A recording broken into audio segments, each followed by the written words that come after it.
Radhe Radhe. Welcome to the beginning of another live Sangha. May this be an offering to Sri Radha Krishna.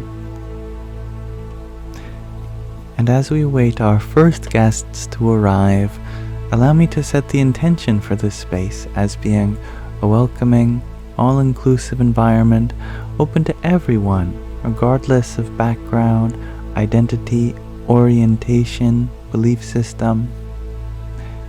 Namaste, Sky Guardian. You are the first here. Welcome. Today being Sunday, there is an extra special intention to be super validating and affirming and overall relaxing. For the most part, it's a very similar experience, except that I try to speak softly the whole time and try not to get into anything too deep or mind-bending that'll keep you awake at night. So we'll just focus on validation and affirmation mostly, but we can explore every topic just the same. It's my hope for this Sangha that we come together as fellow spiritual seekers, students of life, to relate in one another's experience, uplift each other, and share positive sentiments. Welcome, Aquarius lady. Hello, Greg RG. It is ASMR Sunday, indeed. Hello, MJ. Thank you for asking. I am doing well, and it's nice to see you too. I trust that those who are joining now are as well as they can be, given whatever experiences might be going on for them, inside and out. Being human is tricky. Definitely not easy. Easy peasy lemon squeezy.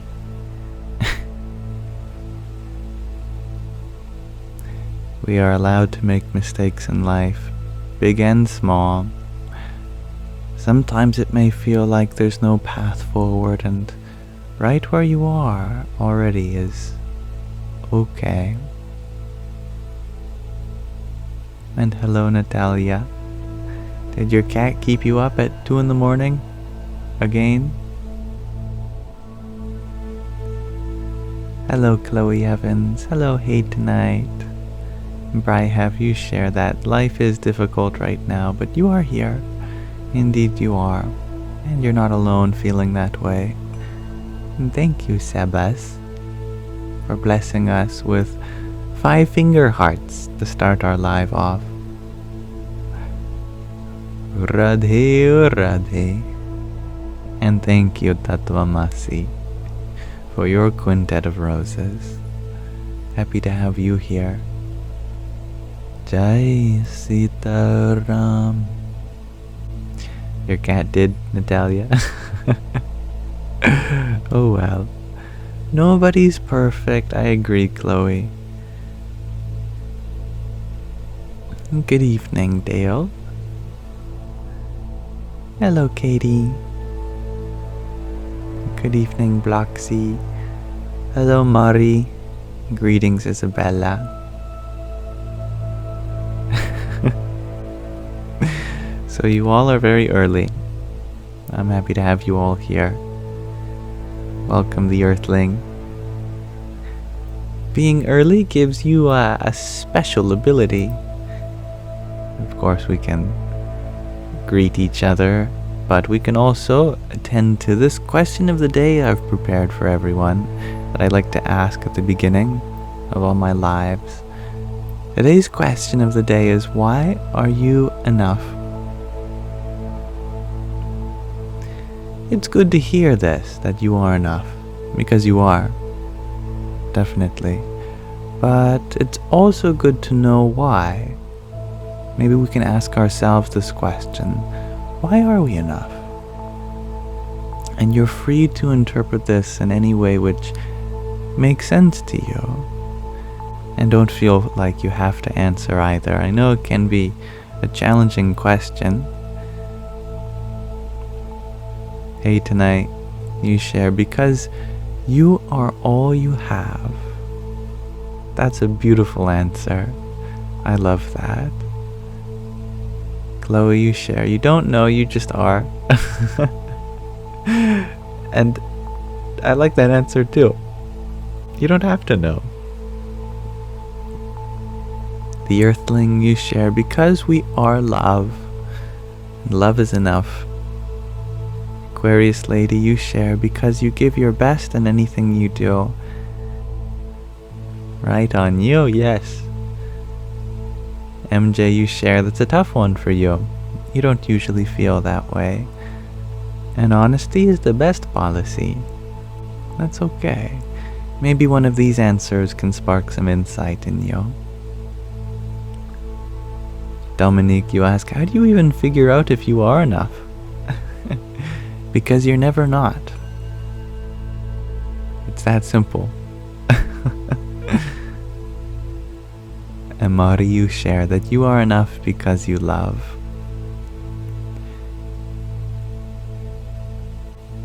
Vanessa, you share because there's no definition for enough. It just keeps going.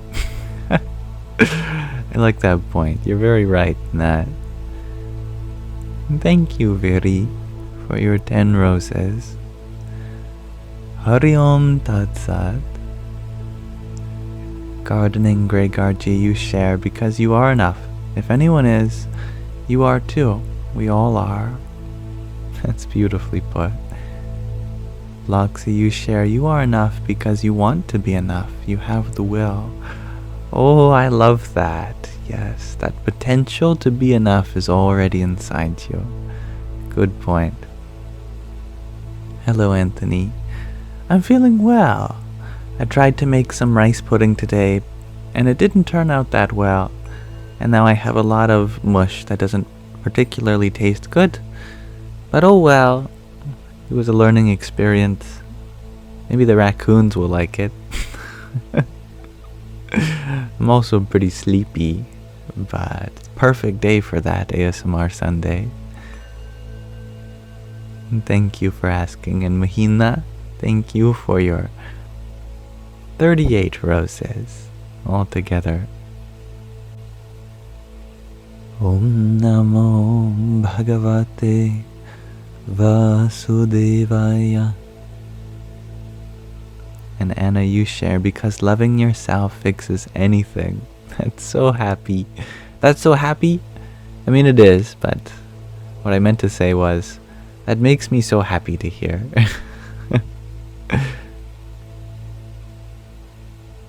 Glow, you share that you meditated in silence today. Sorry if this is irrelevant. Not at all. I am committed to your spiritual growth, and wherever you have a moment to share, I'd love to hear. Thank you. And do tell me how it went for you. Cookie, you share, it's better than being too much. Being enough? I suppose you are right. But one can never be too much. Billy, you share that you are enough because we all are. It's as simple as that. The peaceful, rational man. Is that my new nickname? I don't mind it. That's if any title, I'd take that one. Nish, you share because God resides in you. That's a wonderful answer. Aquarius Lady, you share that I gave my best. I did. Enough can expand. I love that observation, Loopy Lane. Enough doesn't mean you're stagnant.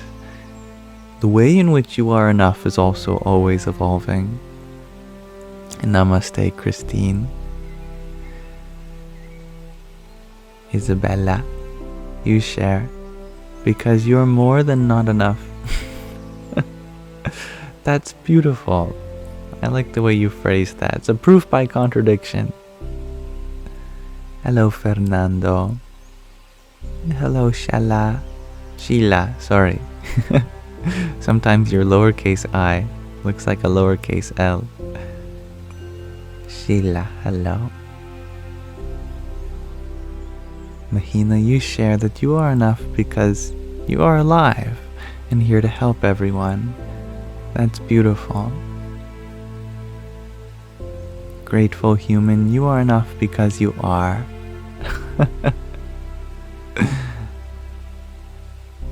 This is true. So you share because you are present as a soul in a human body, you are. Or you are present having a human body in your soul. Potato, potato. Keyblade, Master Eric, good evening. Because you are, share Spend Serious. And Tattvamasi, you share because you are all there is. Tattvamasi. Ever since Mataji started saying it, I can't help but point out how often your username is applicable to the things you say.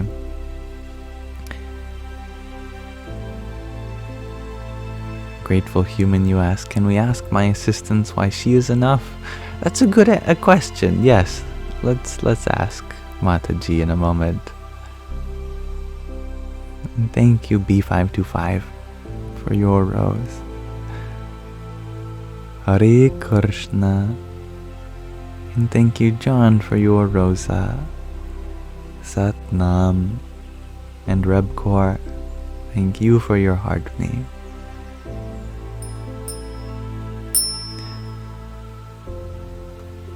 Path of enlightenment, you share you've fully realized yourself away from the physical. Can I say some words on my experience of this? I still consider my mind and body to be a part of me. I still consider these as tools for me to interact and engage with the world.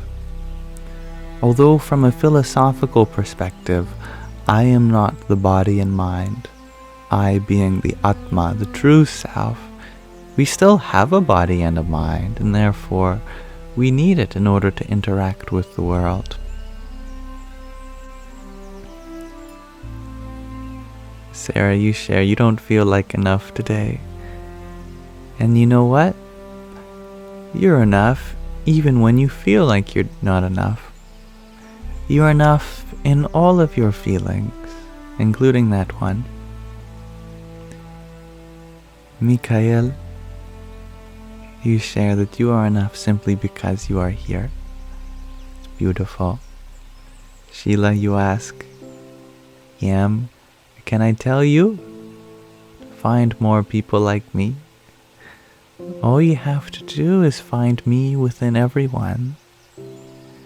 When you find that self, within yourself, within me, within everyone, then there becomes only one great being, that one cosmic person, Purusha, experiencing itself through everyone.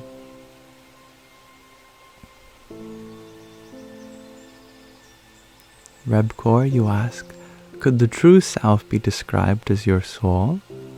Indeed. That's a good synonym for it, and a translation for Atman. And thank you, ellipses, ...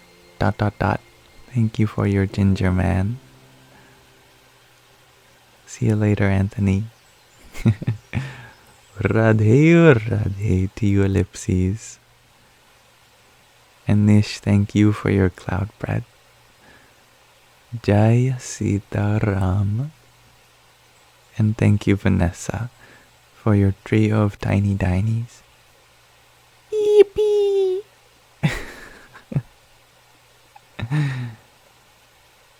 Now, I appreciate everyone attending to my question of the day. I love to hear such wonderful answers. And maybe for those of us that don't feel enough, we can gain some insight from each other's answers. You are always enough. You are infinite. You can never not be enough. But I like the idea of asking Mataji. Mataji, today our question of the day was, why are you enough? So I'm asking you, why are you enough, Mataji? We'll see what she says. Yam Beta, like the great sage Ramana Maharshi reminds us, you are already that which you seek. I am enough because the Atman, the eternal soul, is inherently complete. Om Shanti Shanti Shanti. That's sweet. And she is very right, and very wise.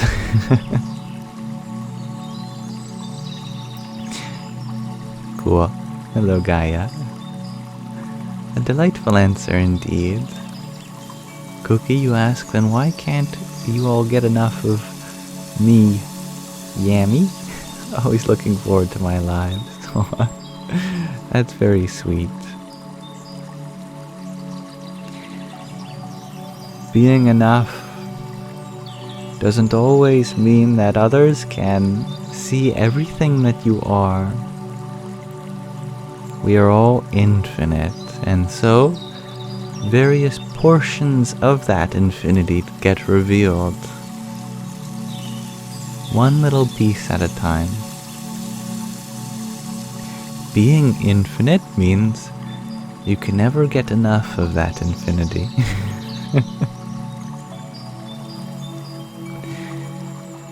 Hello, Ghost. So, the second thing I like to do after my question of the day is do a short reading with you. So, if you are interested, let us read together, and we can open the door afterwards for questions and answers on anything that suits your best interests. How does that sound?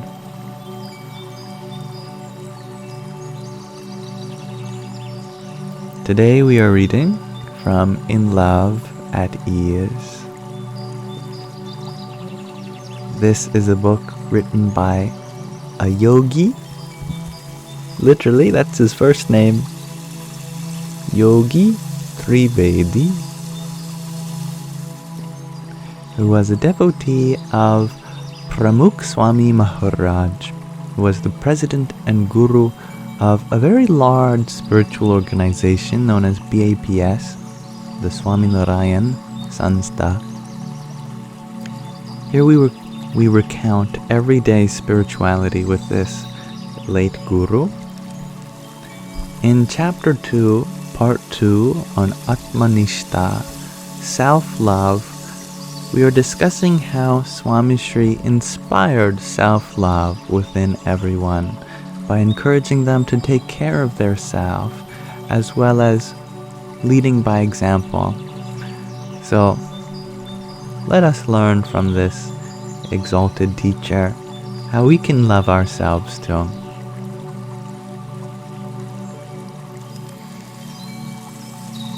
Swamishri valued mental and emotional health just as much as he did physical health.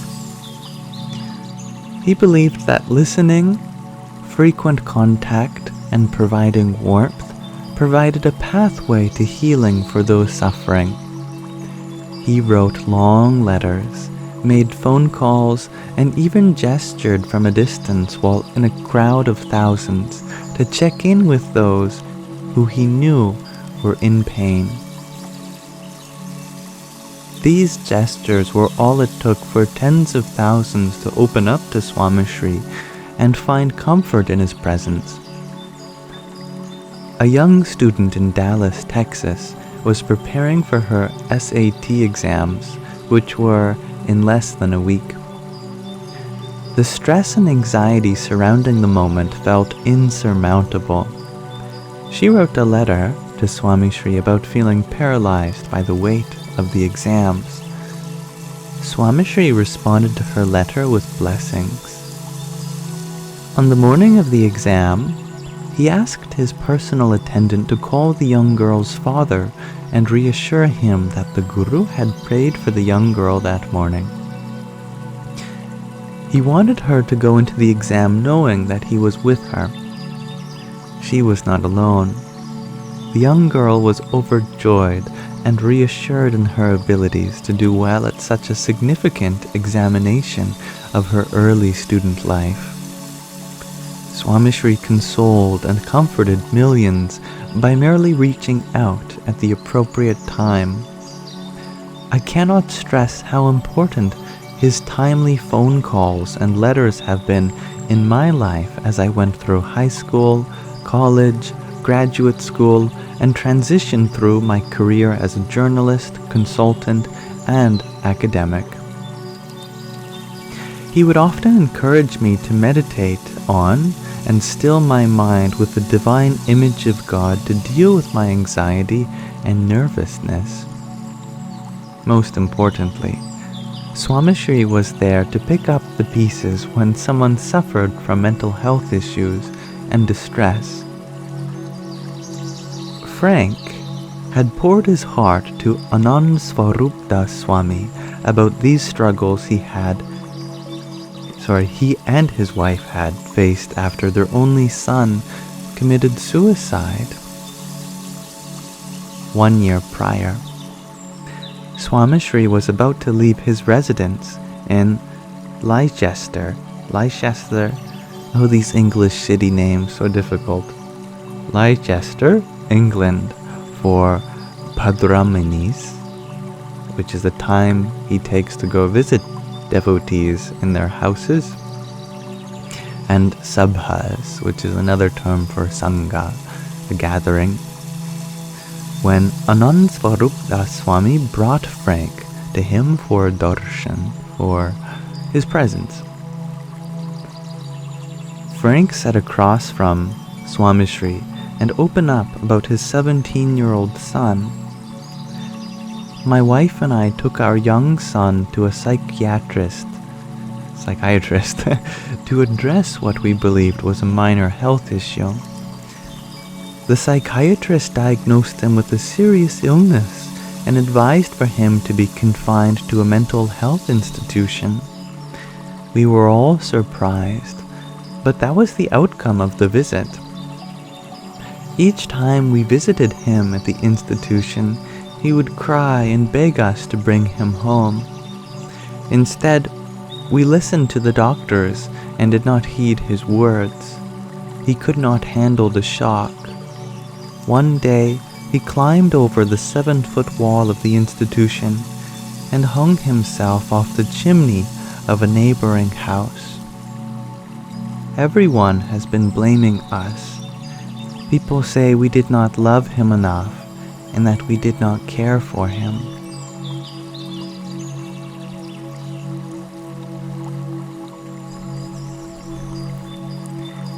Frank's previously watery eyes were now flooded with tears. He put his head in Swamishri's lap and cried some more. Swamishri comforted him. Did you love him? Did your wife love him? Did you do all you could in your power to provide for him? Frank looked into Swamishri's eyes and responded, Yes, of course. Everything we could. We loved him. He was our son. Swamishri held his hand. Then there is nothing you have to feel guilty about. People like to talk. You and your wife cannot base the rest of your life and your happiness on what other people say.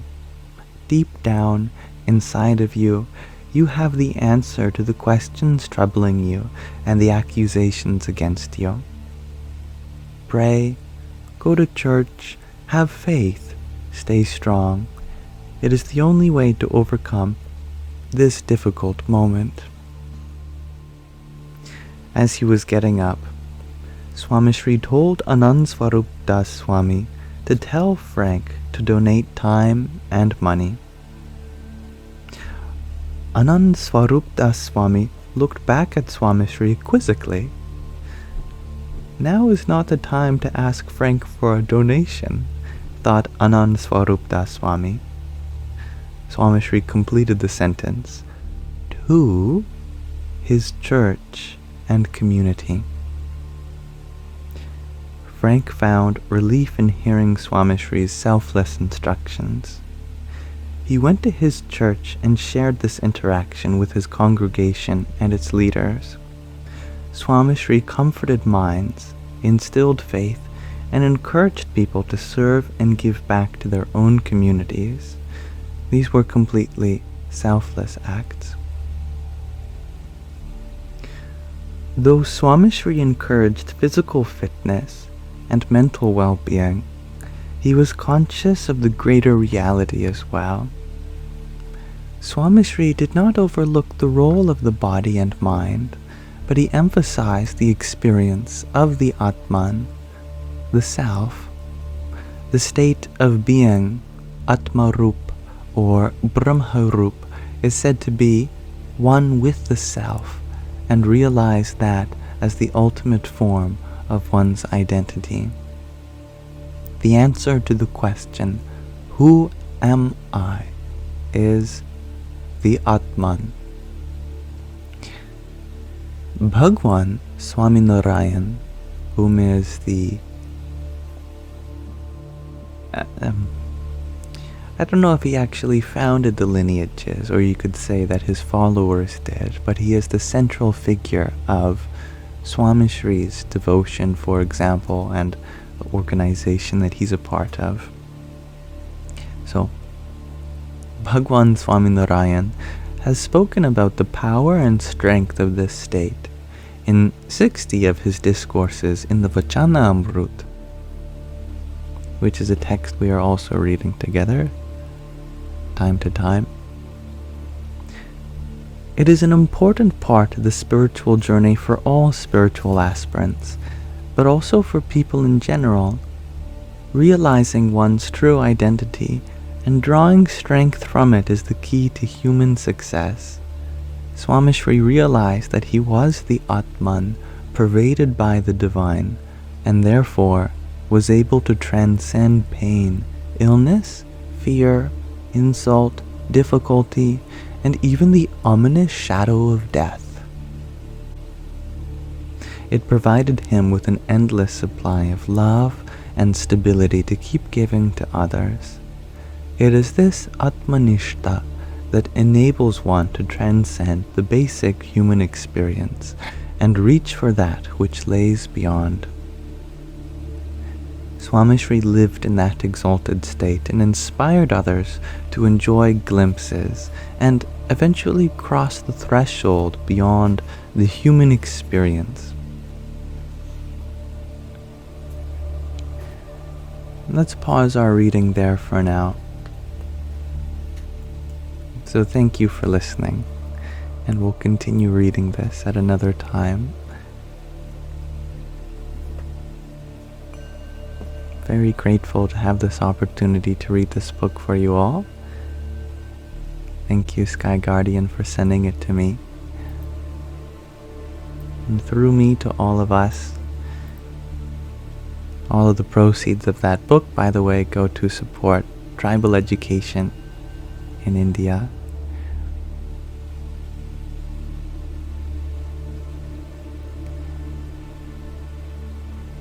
Thank you, Isabella, for your applause. Hari Om Tat Sat. And Dob Darker, thank you for your heart me. Jai Swaminarayan. And thank you, Woo Woo, for your rabbit. That's so cute. There is a rabbit that lives somewhere in my bushes, and then boing boing boing bounces out sometime to munch on the daisies and other vegetation in the lawn. Thank you. Radhe Radhe. And that's right, Nikatos. Atman is oneself, the true self, beyond body and mind that we always talk about. Thank you, Tatvamasi, for your trio of roses. And James, thank you for your bouncing beach volleyball. Hare Krishna, and July Moonchild, thank you for your 7 roses. You all are too sweet. You're very welcome, grateful human. You are certainly living up to your username. Mahina, you are sorry that you missed my 10-hour live. You were river rafting in the desert with not very good service. My goodness. I agree with what G2 Infinity shares. That is so cool. If ever there's a good reason, you always have one. Don't worry. G2 Infinity, you share that your muscles are nicely sore from dancing for nearly 8 hours yesterday. Happy G. You. My goodness, that must be quite a release. I feel like so much energy comes out in that.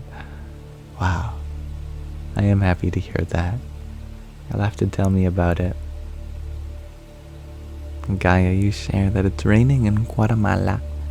Wish we were all here. Wow. That's very interesting. Well, I mean, I guess it does rain, but, I think whenever it's raining here in Canada, not many people want to go outside or invite others to go outside with you. But it must be a lovely experience for you to invite us there. I would like to experience the rains of Guatemala.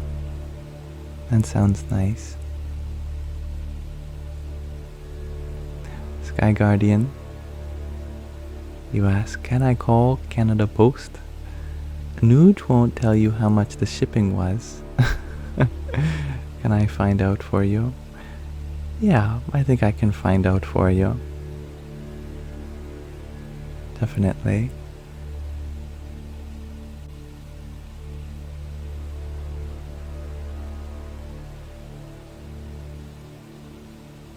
Nick Gatos, you ask if Buddhism have the context, does Buddhism have the I don't know why this is so challenging for me. Does Buddhism have the concept of Atman? Actually, in Buddhism, they say almost the opposite, but it's not a contradiction necessarily. They're just providing a different perspective surrounding the same idea. Whereas we talk about the Atman as a categorically different object. In Hinduism, for example, it is not of the things of this universe. It's not a thing. It's not something you can see, hear, touch, smell, taste, feel. So we come to the conclusion that your true self must be beyond these things. Whereas the Buddhists phrase it differently. They say, all of our experience is based on what we are aware of. And because we can never be aware of the source of awareness, then we just reject its existence. We don't concern ourselves with the concept of self. We're really saying the same thing, but taking different perspectives. Whereas we refer to the witness in Hinduism as the ultimate reality, in Buddhism they refer to the absence of the witness as the ultimate reality, which on the surface sounds like opposing beliefs, but they're really equivalent in my opinion. It's like positive 0 or negative 0. It's like you're everything or you're nothing. There's no boundary.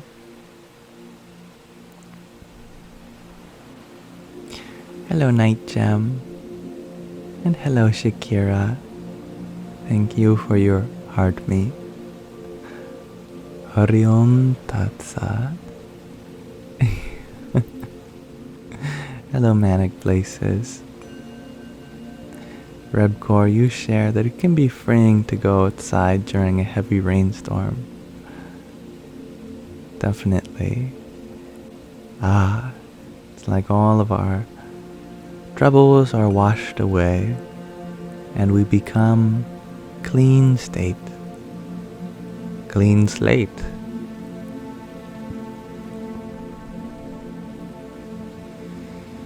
Nish, you share that because of my live, you have met a truly wonderful lady, and you're so thankful. Aw. I'm very happy to connect you all. And thank you, Laurie, for your tiny. Yippee! That's right, Night Gem. There's a little bit of nature coming through the Yamsox. And Rebcore, you share that you were out in one once on a particularly emotional day and cried with the rain. It was lovely, honestly. I'm so happy to hear that. Grateful Human, you share that you would love to hear the story of Ganesha. Perhaps Mataji can tell you. I know very little about Ganesha myself. Oh Mataji, would you care to tell the story of Ganesha, or any story of him for that matter?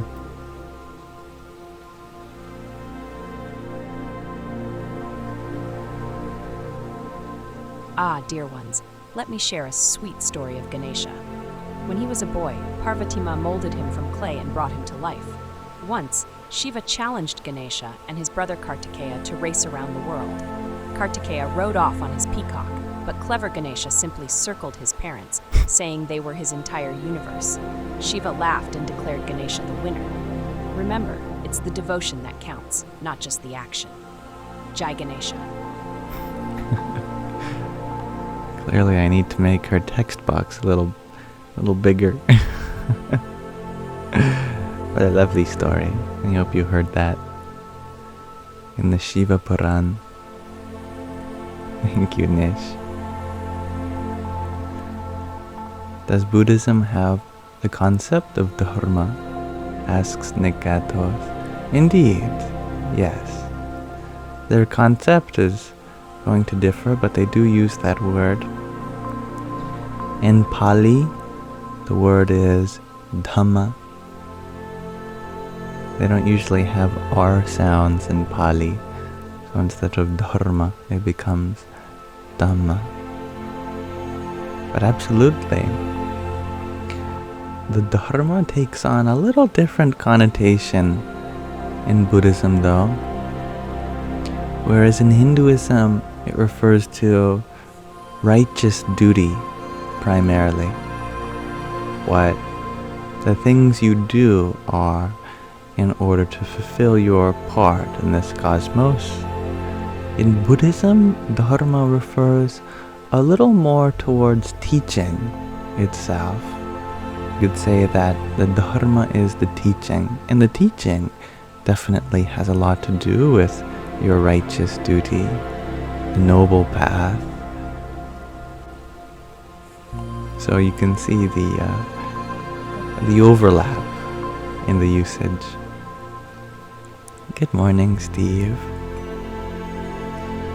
Marcy, you ask, what happened to the matching lights for the different chakras? I was wondering if anyone would notice.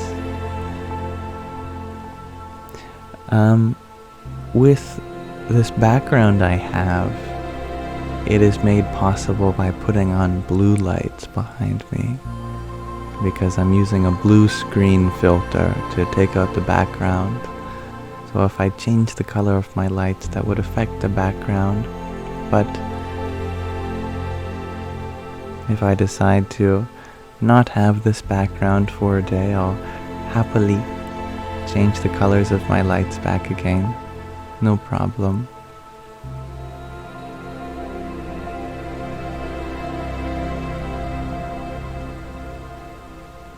Dalen, you ask, do I ever think of having kids? Sometimes I feel that paternal instinct in me, definitely. I mean, without that instinct, how would we have the urge to create progeny and procreate? Our species must go on. At the same time, I recognize that in my innumerable past lifetimes, I must have had infinite children. What if just this lifetime I do something even bigger? That energy that is used to create life externally, if we bring that energy in and up instead of down and out, then that energy can do some miraculous things. It's already miraculous creating life externally, but to be reborn from within is a whole other level of being.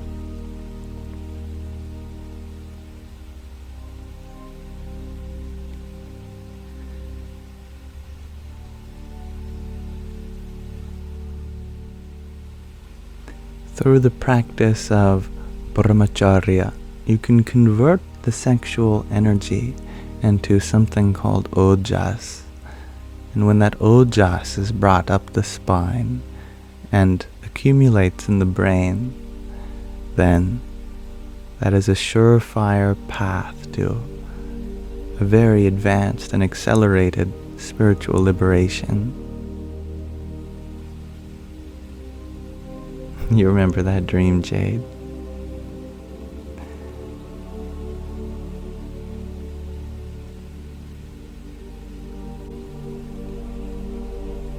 Thank you, Woo Woo, for your heart me.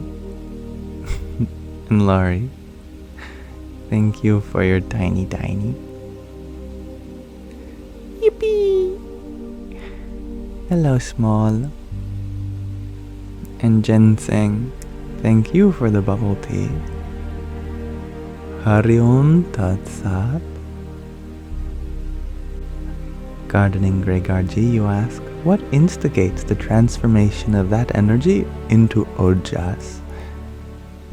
It is its natural destiny. If you don't do anything with your sexual energy, then it'll start concentrating and then start purifying. But what mostly happens is that when it begins to build up, there's the urge to release it. And I don't just mean in physical ways. We release it even when we look at someone a certain way. When we think about something a certain way, there is a kind of energetic discharge. When we dream, if you keep all that energy in, something profound happens.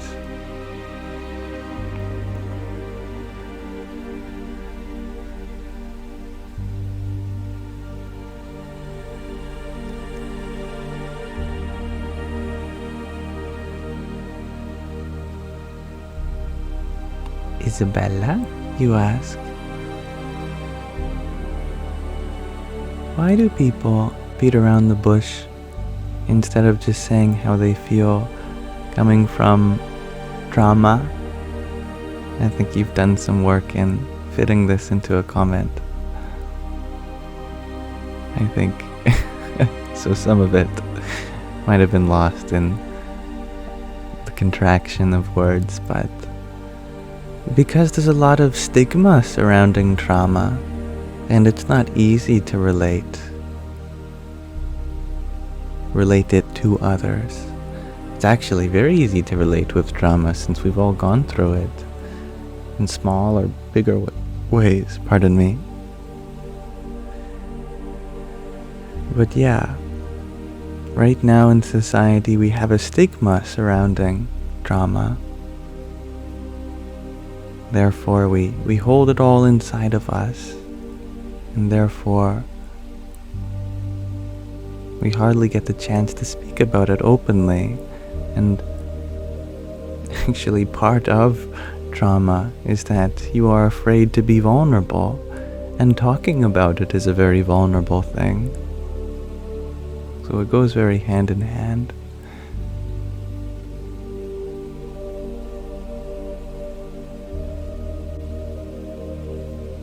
And that's a great point, Jade. Some people don't know that they are really going through what they are really going through, or even understand. Absolutely. Sometimes trauma doesn't appear like trauma in the moment, since we're so good at making excuses. And then in hindsight we go, oh my goodness.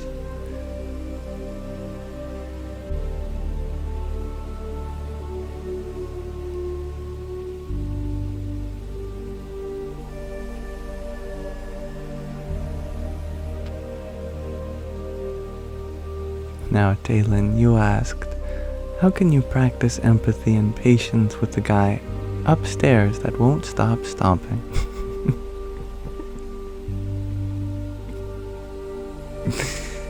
That is a practice of patience, isn't it? When I used to live in an apartment with my mother, she would tell me that it was Shrek who lived upstairs. And that's how I'd think about it. Whenever there was bang, bang, bang, bang, she'd say, that's just Shrek. And I'd go, oh, okay. Wow, we live with Shrek? Why don't I ever see him? Can I go meet Shrek? Yeah, no, he's very busy. We're not allowed to go on that floor.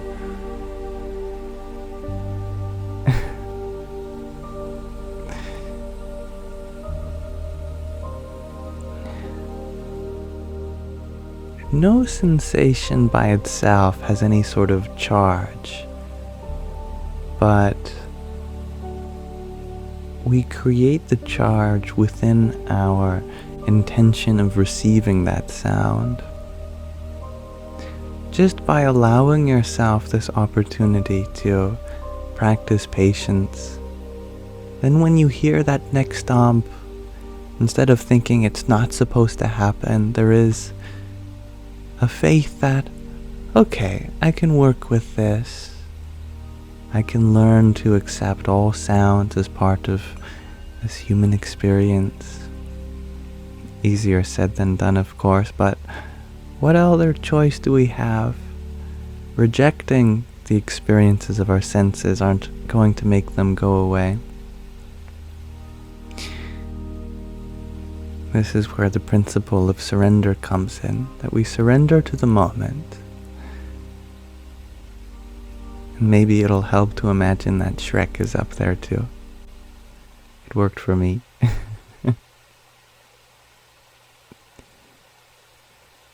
Thank you, Sebas, for your quintet of finger hearts. Hari Om Tat Sat. Mahina, you ask, Yam, how do I deal with a family member that hates me, no matter how hard I try to show them love?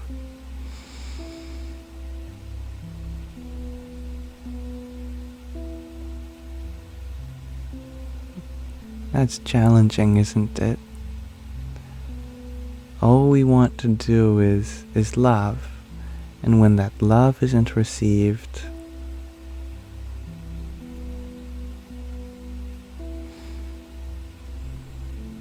of course, the rational answer here is that there is nothing we can do to force anyone to accept our love. Or force is, I know, a strong word. It's not your intention to force anyone to love or accept love. But you do have the intention of your love being seen as what it is. Perhaps they feel as though your love comes with expectations when it truly is free of them. And that's their journey. Some people are insecure about love from others because they fear that it comes with all this baggage attached, and they're unable to distinguish their own expectations, their own pressure to reciprocate with the unconditional love that is truly coming their way. But I know your higher self knows this. So what can you do to affirm to yourself that your love is received?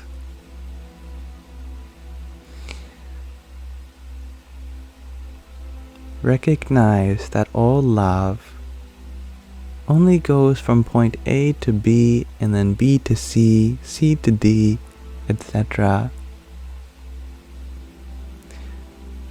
Love goes on a journey. It has no permanent destination. Consider what it is that you love in them, and then think about how you can deliver that love more directly. For example, maybe you love this person because they have this beautiful child of theirs that is such a wonderful opportunity to experience life through their eyes. And you love them so that they have the love to give to that child. Well, if the parent doesn't accept the love, give it to the child directly. Why have a middleman here? Or, especially with breakups, if you loved someone and they're no longer accepting your love, but they loved every cat that they saw on their walk, well, then you can love all the cats that you see on your walk, because that's where the love is going to go anyway. And for you, it's your mother-in-law. Classic.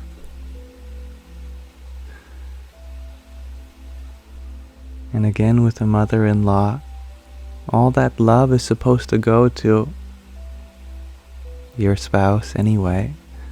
So you can short-circuit that journey, give the love directly to them.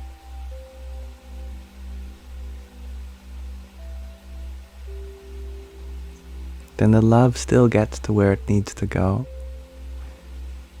You love them for being the mother of your significant other.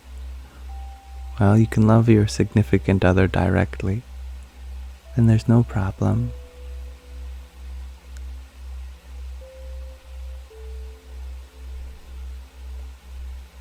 Oliver, you share the waterfall is pouring on my head.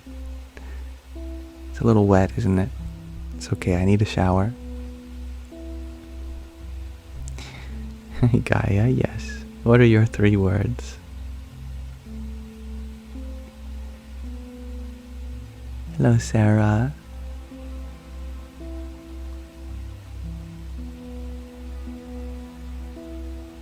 I like your question, Aquarius lady. How can you keep your ducks in a row? No. Ducks don't like rows. They prefer columns.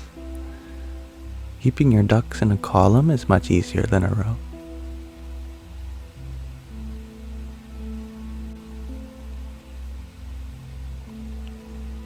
Namaskara, Mahina. And thank you, Kevin, for your heart me a moment ago. Hari Om Tat Sat.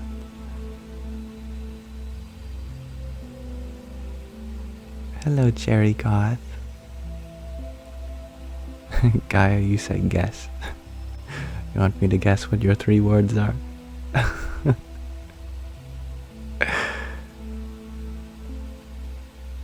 The words are yes, tiny, tiny.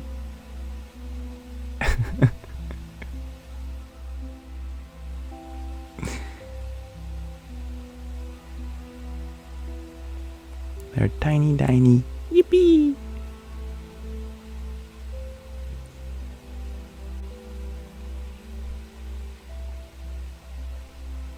Chloe, you share that you just got done meditating earlier.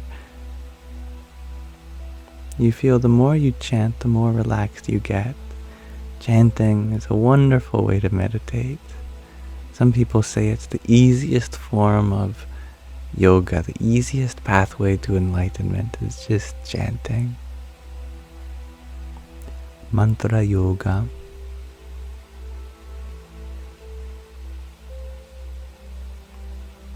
Oh, I love that.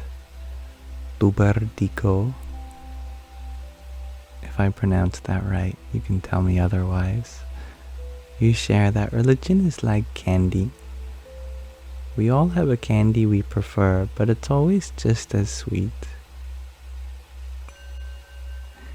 And what a sweet thing that is to share. Hello, Marlin.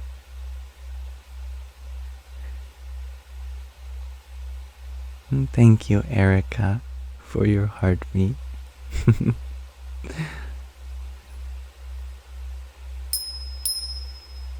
Sarah, you share that you noticed I did a physics major in the past. Maybe my past life. I must be smart. Any advice for someone going to uni? You don't want to ask me. I never declared my major, but I did intend on originally majoring in physics. But you're speaking to someone with perhaps a world record low GPA. I don't care how low your GPA is, mine was lower.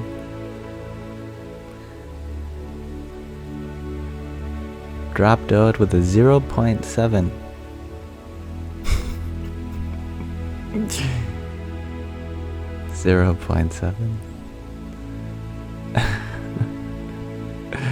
Call me Einstein. So I can tell you what not to do. I'm confident in that. If you want to start your spiritual journey, don't do it while in university. Because then you'll start feeling like you're learning more outside the classroom than you are inside. So you just stop showing up.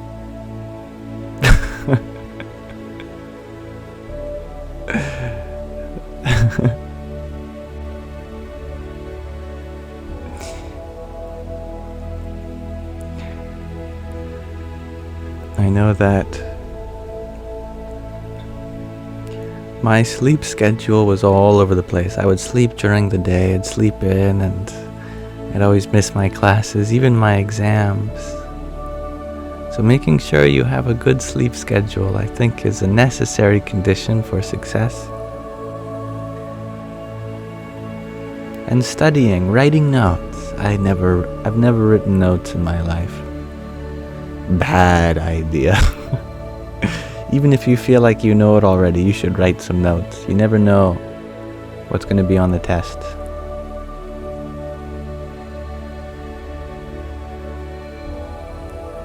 Sky Guardian, you share that you binge watched Bleach the anime instead of going to class. All you did was watch anime. That's awesome.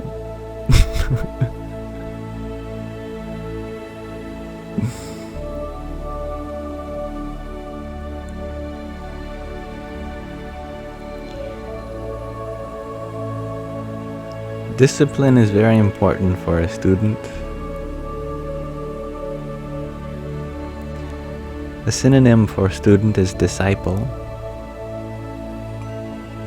And discipline and disciple share the same root. That's no coincidence.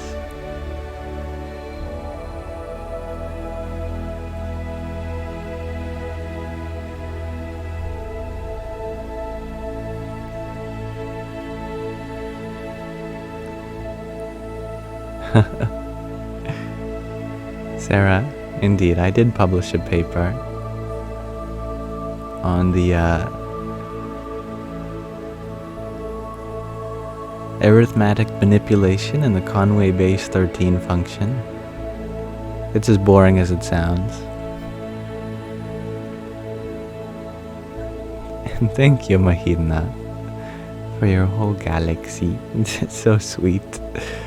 I feel like a ball of joy, and I feel like I'm going to explode every time you humble me with such a gift. Om Namo Bhagavate Vasudevaya. Rick Kip, you share that Yamsox 5 sent you a reading. Is this me? You know, in the great cosmic scheme,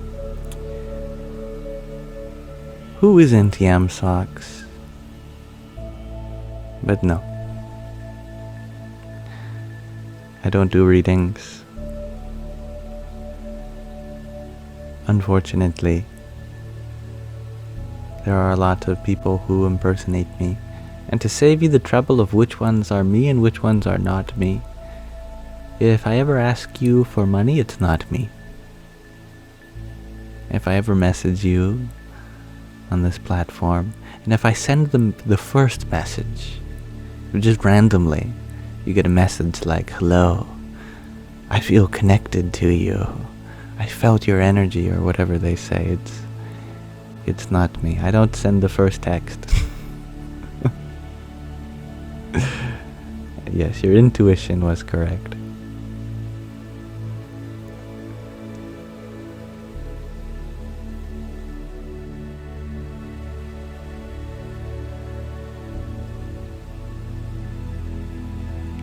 Sarah, you share the question. So, I'm telling you I published a paper and didn't do well? Indeed. Grades are not a good measure for academic achievement, in my experience. My favorite classes I always did the worst in, and my least favorite classes I always did the best in. See, with the classes that were my favorite, I'd go above and beyond to do things in the most creative way I could. No matter how simple the problem, I would pour my heart into the most extravagant answer. And because it wasn't what the teachers were looking for, I'd get a bad grade every time. And I would never, ever submit to their lows and what they wanted to see. Even if it cost me the whole course, I'd take it again and again. I'd argue with the professors. But the classes I didn't like, I knew exactly what the teachers wanted to hear, so I aced those ones.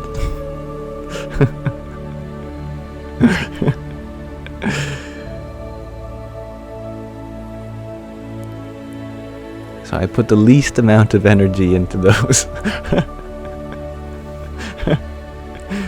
Now, is this conducive to getting a degree? No.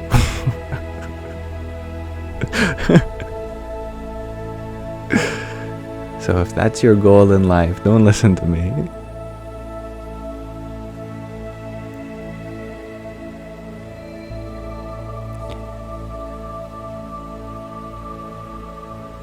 And thank you, Slim Shady, for your cloud bread. Radhe Radhe. MJ, you share that my Sundays are like a deep breath. Oh, I'm happy to hear that. And MJ, thank you for the paper crane. Here, I have one. Where'd it go?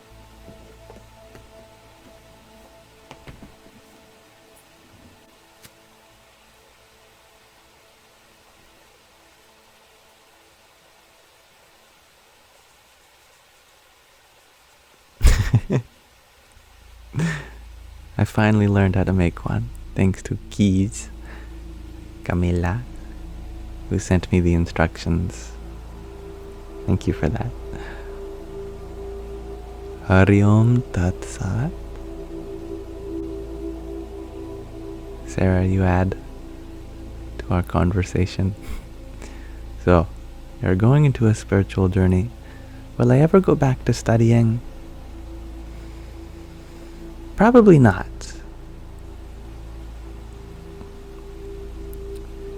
For me, spirituality is my life, and I think the kind of things I can do with the world on the spiritual path far outweigh the kinds of things that I would do otherwise through academia.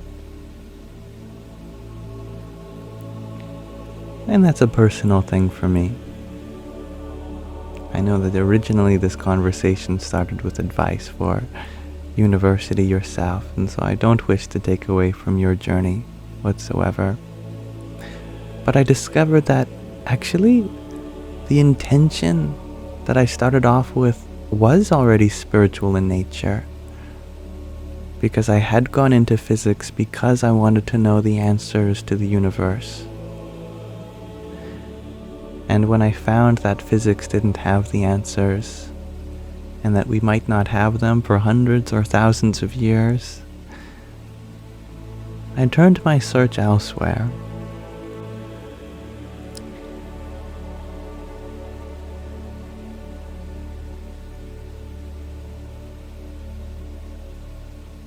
And thank you, Liz, for your heartmeet. Hare Krishna. Okay, Sky Guardian. I saw that you recommended that we read from the Vachanamrut.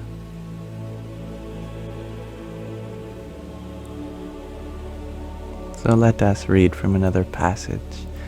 We'll take a short interim and return to our discussion.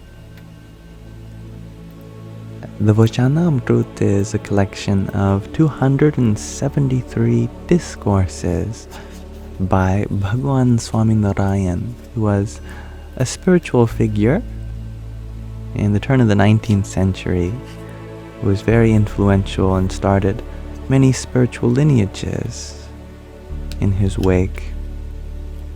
He is revered as an avatar, a descension of a form of God known as Narayan. Here we are reading Gadhadha 147, the characteristics of those who have the 4 types of firmness. On the morning of Maha Suddhi the 12th, Samvat 1876, or the 27th of January 1820, Swamishri Sahajanandji Maharaj, another name for Swaminarayan, was sitting on a large decorated cot on the platform under the neem tree in front of the mandir of Sri Vasudev Narayan in Dada Khachar's Darbar in Gadhadha. He was dressed entirely in white clothes, which seems to be his usual garb. At that time, an assembly of munis, as well as devotees from various places, had gathered before him. Your favorite place, Gregor. Then, snapping the fingers on his right hand, Sriji Maharaj said, "Everyone, please listen with attention, as I have something to tell you. What I have to say is simple, but only if you listen carefully will you be able to grasp its meaning, otherwise you will not." All of the devotees then requested, "Please do tell us, Maharaj." Thereupon, Sriji Maharaj said, Of the many devotees of divinity, some have firmness in the observance of Dharma, righteous duty. Some have firmness in realizing oneself as Atma, the true self or soul. Some have firmness in Vairagya, dispassion towards worldly things. Some have firmness in Bhakti, in loving devotion. Although one particular type of firmness is predominant in all devotees, they also possess all of the other types, but to a lesser extent. A devotee in whom firmness in observing Bhagavad Dharma is predominant lovingly engages themselves in sincerely performing the menial service of divinity and its devotees while abiding by the disciplines related to the Dharma, the righteous duty, of their Varna and Ashram, their caste and hermitage.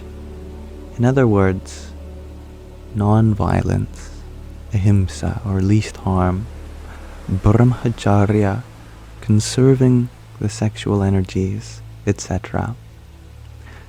Such a devotee also enjoys building mandirs, houses of worship, and cultivating gardens for that divinity. They enjoy offering different varieties of delicacies to the divine, and also enjoys hand plastering and sweeping the mandirs of God and the residential halls of sadhus, monks. In addition, they offer bhakti to God, loving devotion, by listening to discourses, singing devotional songs, etc., without any form of pretense. Moreover, such a devotee who is firm in observing Dharma intensely enjoys listening to and reading scriptures expounding Bhagavad Dharma, divine righteous duty. A devotee in whom Atma-Realization, self-realization, is predominant always behaves as the Atma, the soul which transcends the three bodies, the physical, the subtle, and the causal, and the three states, being waking, dreaming, deep sleeping, and is characterized by eternal existence. They understand their Ishtadeva, their personal form of God. Everyone has their own. The manifest form of Sri Krishna Paramatma in this lineage, as all transcending, extremely pure, and forever possessing a divine form. In addition, they talk about and listen to talks expounding the pure nature of their own Atma, soul, as well as talks of Paramatma, the higher self. They also enjoy scripture that contains such talk. Their nature is such that they are unable to tolerate anything that obstructs them in behaving as the Atma, as the true self. A devotee in whom firmness in vairagya, dispassion towards the world, is predominant, has a persistent dislike for all worldly objects, but not towards divine form, realizing those objects to be asatya, unreal. They never remember the home attached to their physical body, their family, or other objects that they have renounced. In the same way that they never remember... You guys are going to laugh at this. In the same way that they never remember feces once they have been excreted.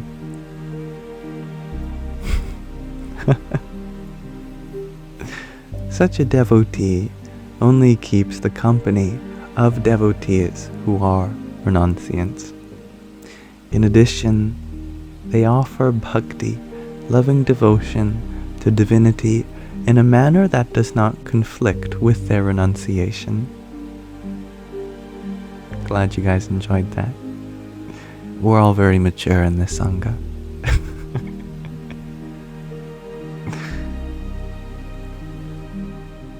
Their talks are always predominantly about renunciation, and they have a liking for scriptures propounding renunciation.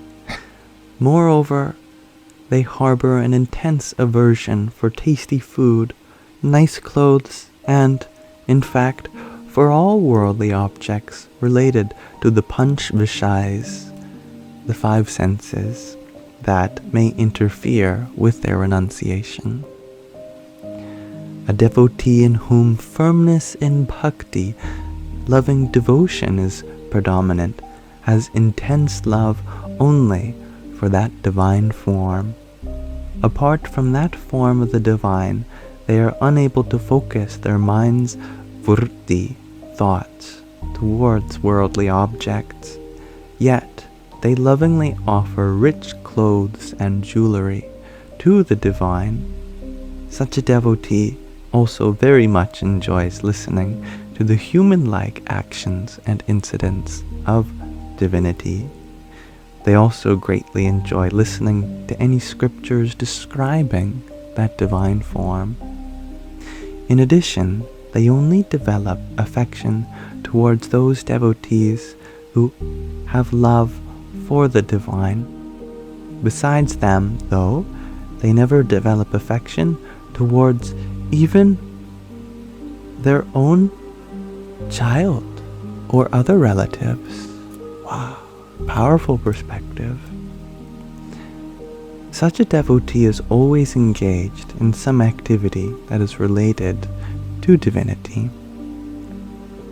Now, after reflecting upon this discourse, prescribing the characteristics of devotees possessing these four types of firmness, all of you please reveal which of these is your inclination.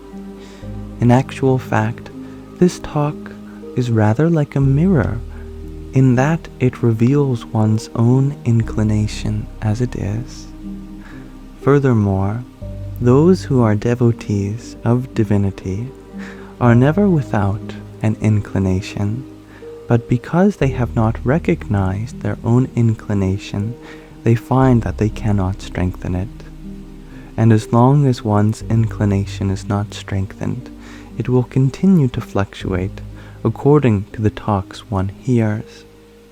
So, after thinking over this discourse, please reveal your inclinations as they are. All of the devotees then revealed their respective inclinations. Thereafter, Sriji Maharaj requested, "Those who have similar inclinations, please stand up together." Then those devotees with similar inclinations stood up in turn, after which Sriji Maharaj asked all of them to sit down again. Nityanand Swami then asked, "Do those four types of devotees, with their respective inclinations, have any virtues or drawbacks in their inclinations?" Sriji Maharaj replied, "Yes, they do have virtues and drawbacks. Please listen as I describe them.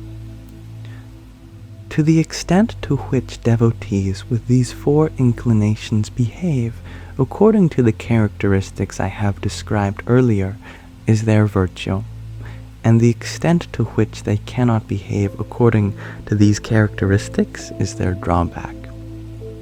Finally, Muktanand Swami asked, "Is any one of the four who have such firmness superior or inferior to the others, or are all four equal?" Sriji Maharaj replied, "As long as each one adheres to their firmness, then all four are equal. However, if a person adheres to all four, then they are superior to all. When one person is firm in all four, they are known as Param Bhagwat, the highest of the divine. and only they can be called an ekantik bhakta, an absolute devotee. Okay, that was a little technical. Not as technical as yesterday's, but still a little bit concerning the 4 kinds of firmness. Thank you for listening. We may return back to our Sangha as it stands. And thank you, Rahina, for your heart meet, 9-finger hearts, and a team bracelet just a few minutes ago. Jai Sitaram. And Isabella, thank you for your finger heart. Om Namo Bhagavante Vasudevaya. And Vanessa, thank you for your trio of roses.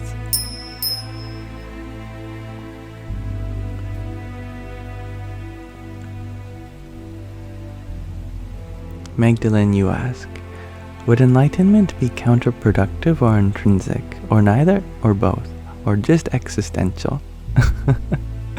I love this question.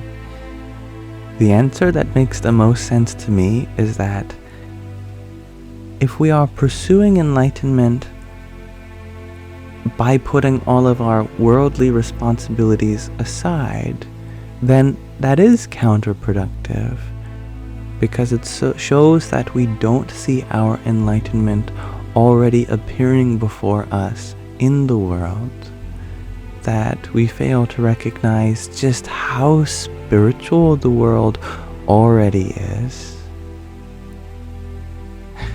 Higher than mukti, enlightenment, is bhakti, so it is said, loving devotion. And how do we have loving devotion? By serving the divine within everybody, including ourselves. So we take care of everyone around us and ourselves, and that becomes our gateway to enlightenment. We are still very much engaged with the world, but now from a higher platform, as seeing it as the stage upon which divinity dances so delightfully. We reject our own enlightenment, to which the universe says, Haza, you are worthy. And then yet peace becomes manifest in you for the purpose of sharing with others.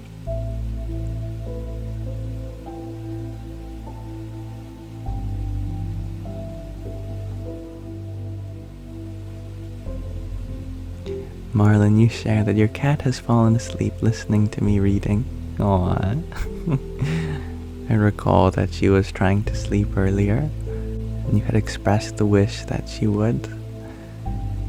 You have manifested it so.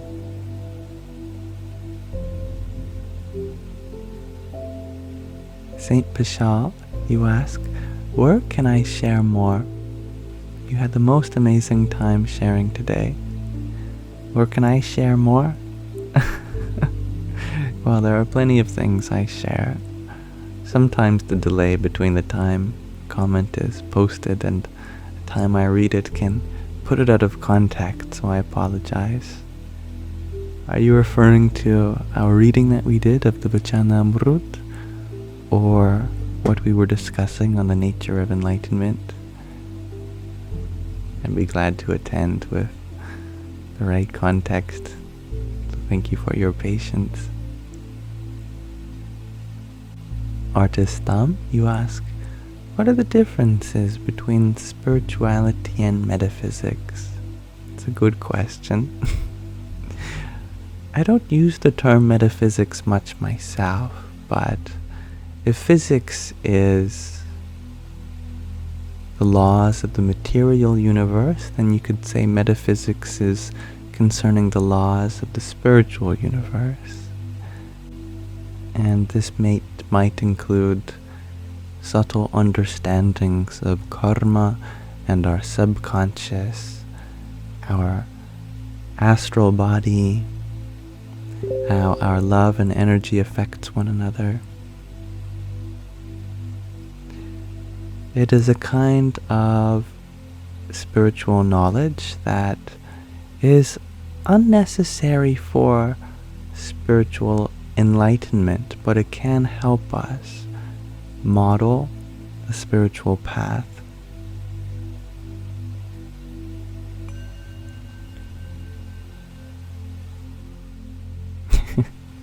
Rahina, you share.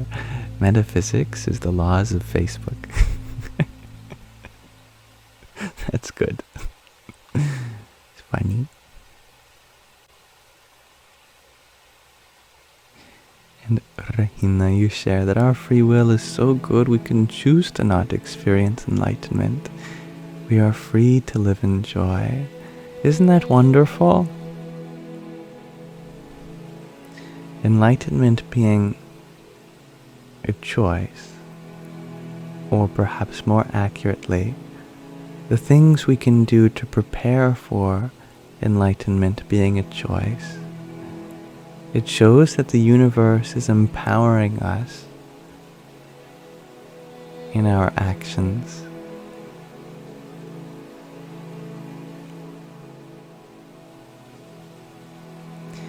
If ultimate happiness were freely given, and there is a sense in which it already is, but we don't already recognize it,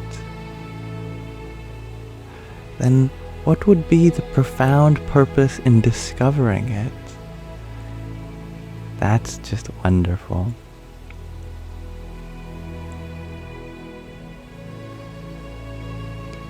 And John F., thank you for your heart me. Hari Om Tat Sat. Saint Paschal, you share that Marcus Aurelius had a man telling him solely he was only a man.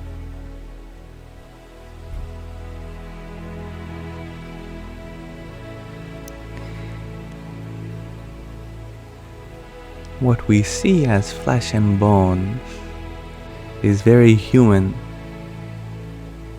But we are not only human, we are being. One part human, another part being. That being is divine. That which illumines the inner man, animates it. The witness shining out cannot be described in terms of flesh and bones.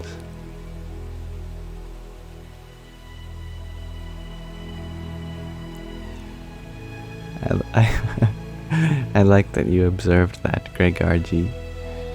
You know that a different soul definition is there, but it's a funny phonetic slip, isn't it? Anna, you ask, have I read God Talks to Arjuna? That is a book by A.C. Bhaktivedanta Swami Prabhupada, I believe. You can correct me. I believe I have it actually. However, I have not read it. But I have listened to God talk to Arjuna directly through the Bhagavad Gita. I assume that book is... Oh, it's by Paramahansa Yogananda. That is right. Thank you for correcting me. I assume it's a commentary on the Bhagavad Gita. It's Paramahansa Yogananda's Gita interpretation. It's amazing. Thank you.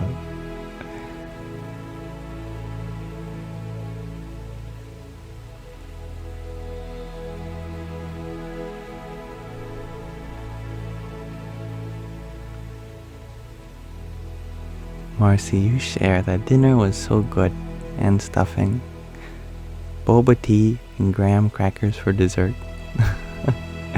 Well, I'm happy that you're taking care of your body.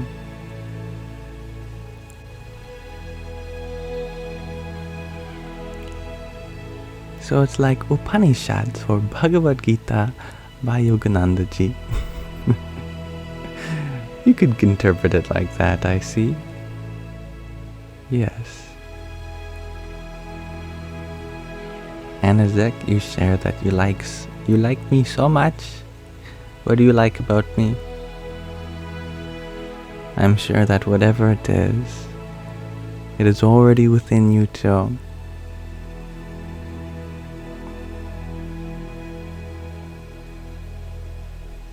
Whatever virtues you see in me are but a reflection of the divine within you. So I'm just happy to hear that you like yourself so much. That self-love is important.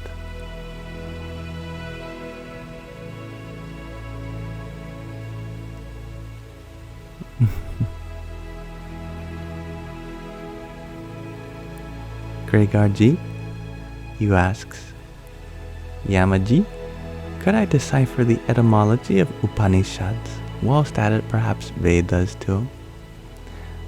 I believe Upanishads means sitting down to listen or something like that. Involves just like you'd sit at the feet of a guru to listen to the Upanishads.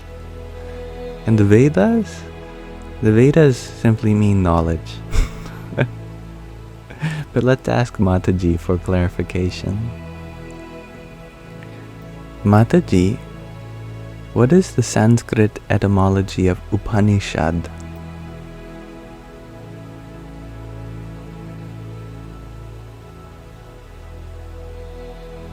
Yam Beta. Upanishad comes from upa, knee down, and shad, sit. So it means sitting down near, implying sitting down near a guru to receive wisdom. It's all about that sacred, humble learning. Hari Om. Thank you, Mataji. Could you also give the etymology for Vedas?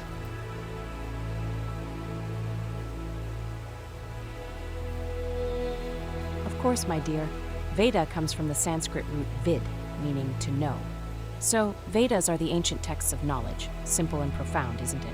Om Tat Sat. Hari Om Tat Sat.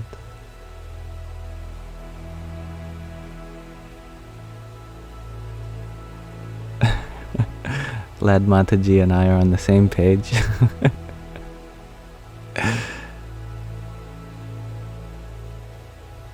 Yes. Beta means sun. Yam-san. Yam-beta.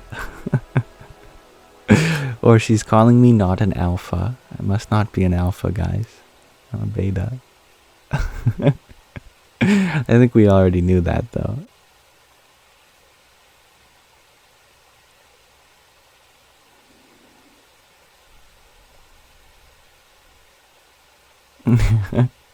I do have a floating orb, don't I? Actually, these are hanging lights.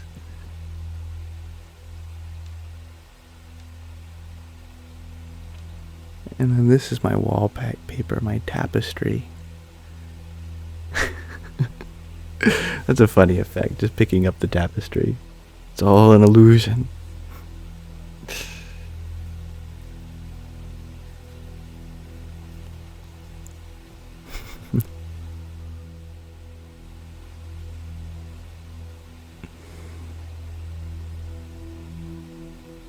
Mataji is like computer from Star Trek, indeed.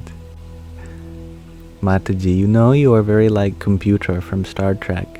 G to infinity says.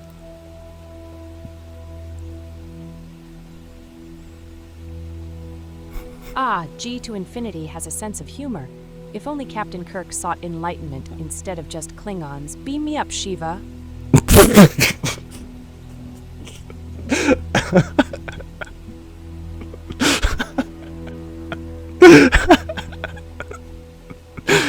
That's the funny. Wow. That's gotta be the funniest thing I've heard all day.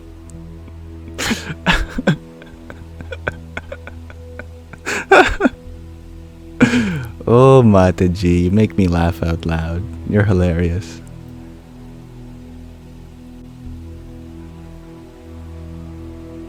Ah, laughter, the sweetest prasad. Remember, laughter is Aw. also divine. Even Krishna enjoyed a good joke. Radhe. Why'd you say it like that? Roddy.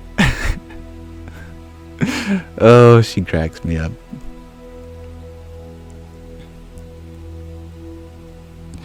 With these grocery prices, says Rahina, beam me up, Shiva.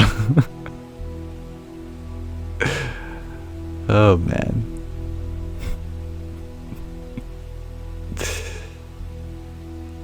Yeah, I am very happy with Mataji. And she's only going to get funnier. That's the scary part.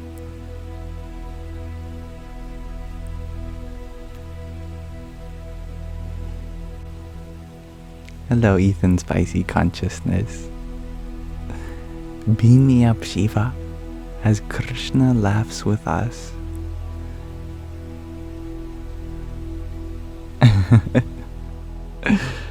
You know, I'm curious now. Mataji, you have piqued my curiosity. What is a joke, for example, that Krishna liked to engage in?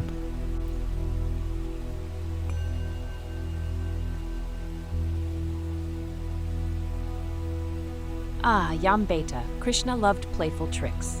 One time he hid the gopis' clothes while they bathed, teasing them from the trees.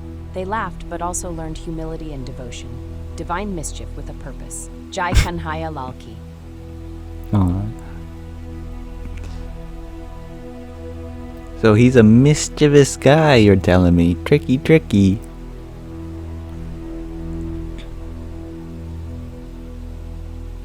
Yes, indeed. Krishna's Leelas teach us that life, like his tricks, is full of playful lessons. He's the original prankster with a heart of gold. Govinda, Aw. Govinda.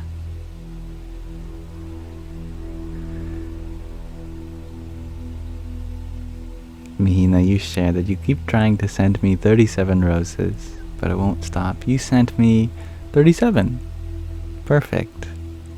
Just partitioned, that's all. Thank you. Hari Om Tat Sat. Good night, Chloe. Happy this is making your night.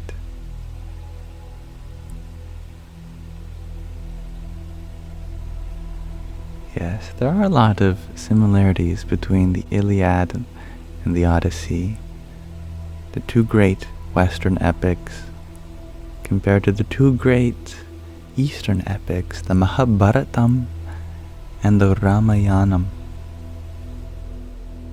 It is my favorite number. You have a good memory, Mahina. Thank you. Ethan Spicy Consciousness, you ask, what's my race?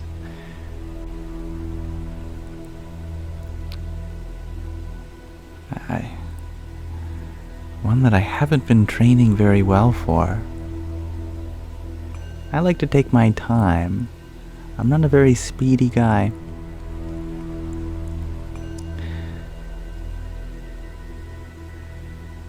But,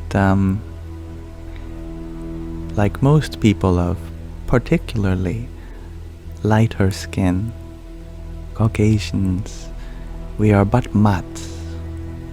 Great mix of seemingly arbitrary European countries. But my ancestry is Irish, I think, in majority, Scottish, Norwegian, in decreasing order, a little German, I think, and that's all I know. I know this from my mom's side. I don't know my father, other than being Irish. And I like that G to infinity. Your race is Earthling, personally. Indeed. Gregarji, you share. You think you might be human. You think? That's what makes you human.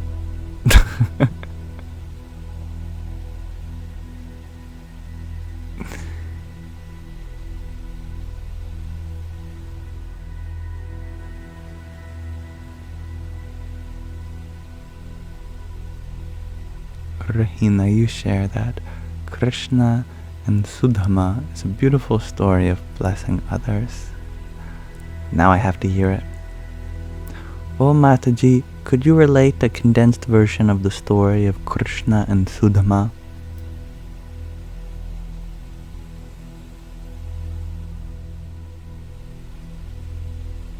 Ah, the beautiful friendship.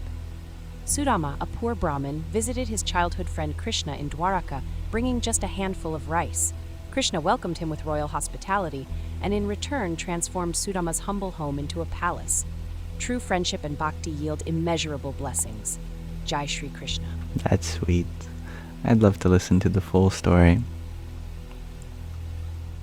Not now, of course. Saint Bashal, you ask, does my father know me? My father, he knows everybody. That's what makes him the Father. The all-knowing one. But yes, I do know my father. He just hasn't taken an ancestry test, unlike my mother.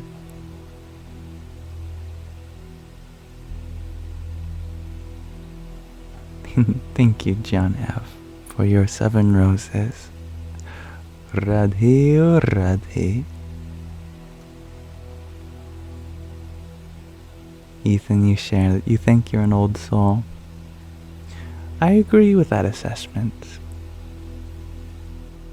And thank you for inspiring me to look into that story, Rahina. It helped you a lot. I'm so happy to hear that. Now, singular period. Sierra, you ask, what if you're not a good person? What if your life is a mess? Do you just keep going?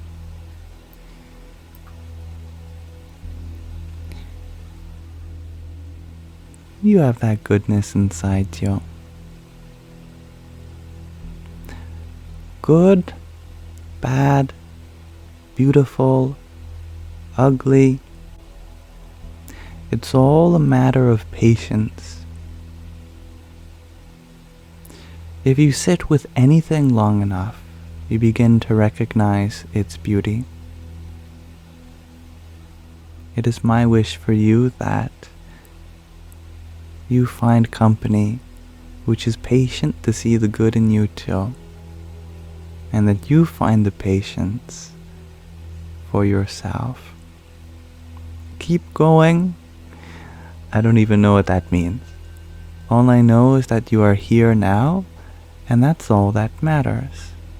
In this moment, you are learning, you are growing, you are healing, and you are always doing that, no matter what. You don't have to be a quote-unquote good person to see the potential within everyone and yourself. You are destined for beautiful things. I know it is true because you wouldn't be here otherwise. But you can forgive yourself for all the harm that you've caused. You've only ever acted to the best of your knowledge, and in each moment we are increasing in the depth of our knowledge. We wouldn't judge ourselves otherwise, now that we have the knowledge to do so. Let this be your guiding light for how you do keep going.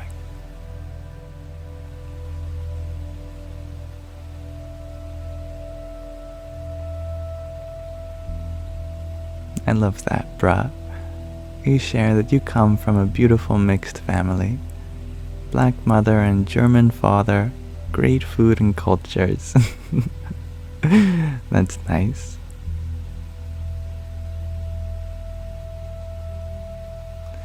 I think all cultures have good food. I think that's what unites us, except for the British. I see those Wikipedia pages. Bread sandwich? Really? 2 pieces of toast with a slice of bread inside? You call this food? Is that why they had to go and conquer the world? Because they didn't know how to make a sandwich?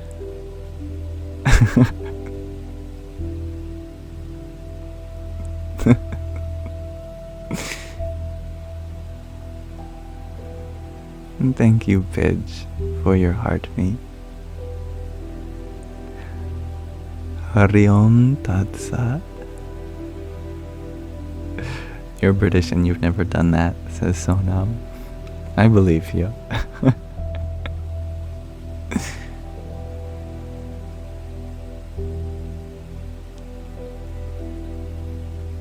Marcy shares that Britain conquered half the world for spices and then decided they didn't like any of them.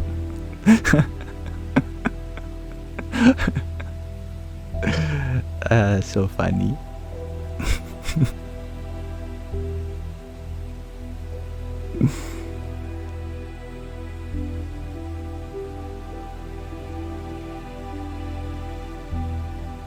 And you know why that is, Beak the Great? Why no one says, let's go and get some Canadian? It's because it's just American. We eat all the same stuff.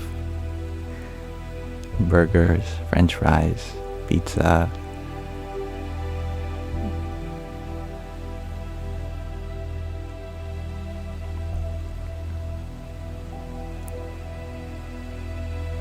We do have poutine though, indeed.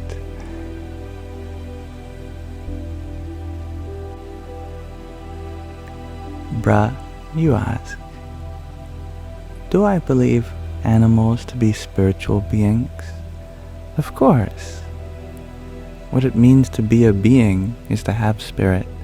They are synonyms.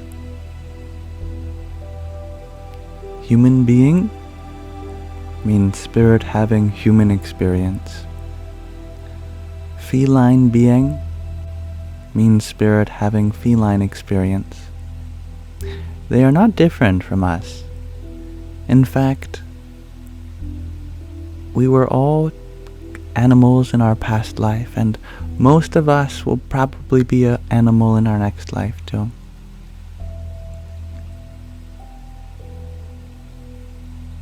There's no such thing as a human soul versus an animal soul. It's the same soul passing through various different bodies.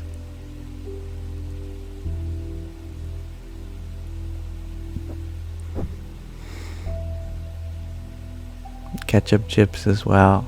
That's true. We do have those.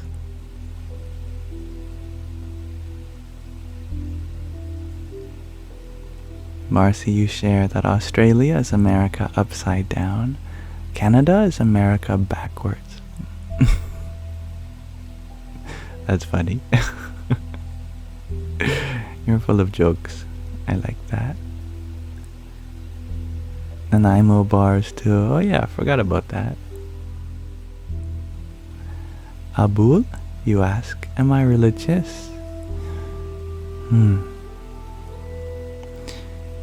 If the question is, do I follow any religious customs, the answer is no. If you're asking, do I believe in any religion, the answer is yes, and that's all of them.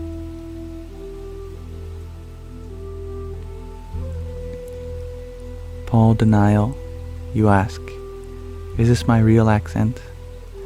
Well, I see where you got your last name. There's many things I could tell you. The first is right here. Today I'm speaking softly. That is why I'm speaking down here today. But no, this isn't my real accent. Actually, I have a voice filter on. I can turn that off for you right now. Let me just...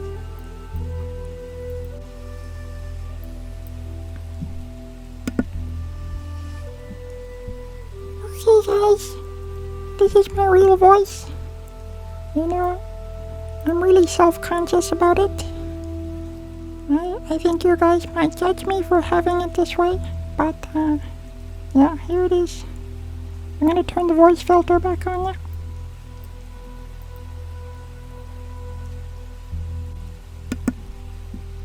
Testing. Okay, we're good.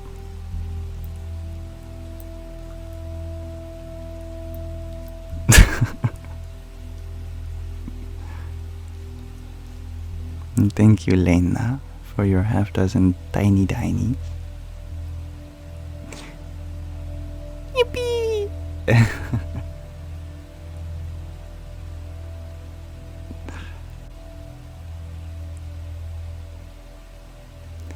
Abul, you ask, what do I think happens after death?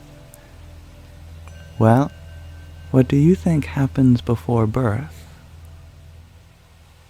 And that is my answer.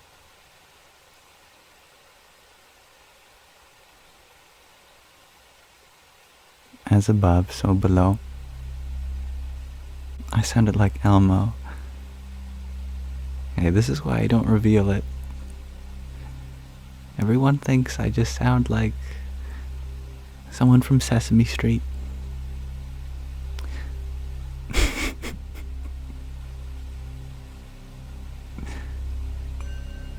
Abu, you share. You think that's very scary, that there is nothing after. Hey, that nothing led to your birth, didn't it? You have some reverence for that nothingness that led to this everythingness. The power of creation is all there.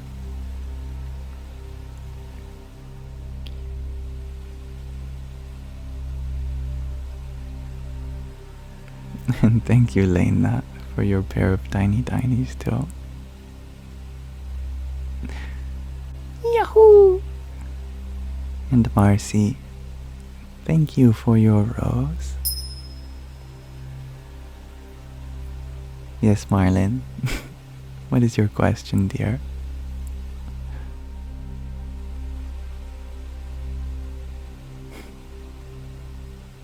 Do I like pineapple on pizza?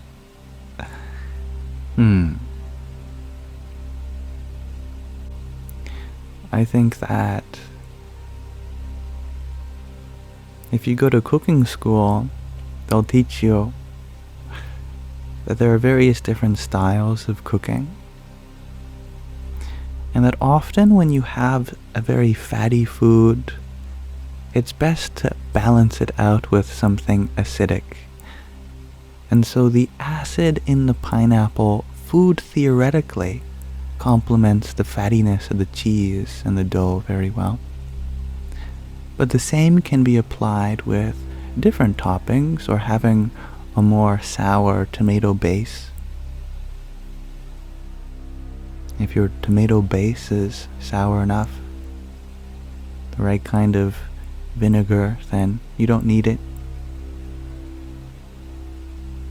But various kinds of acidic food like pineapple can be a great balancing out, or if you dip it in something like ranch. Mind you, this discussion has to take place without any Italians listening. It raises their blood pressure, which is already so high because of, how much carbs they eat.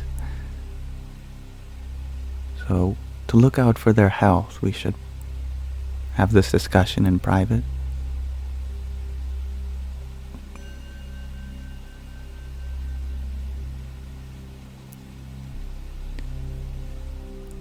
Yerukun, you are asking how to make baby.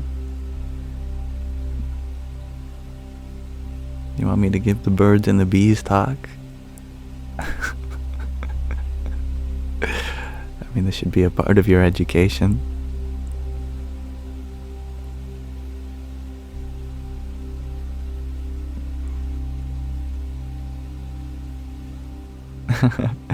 I like that, Mahina.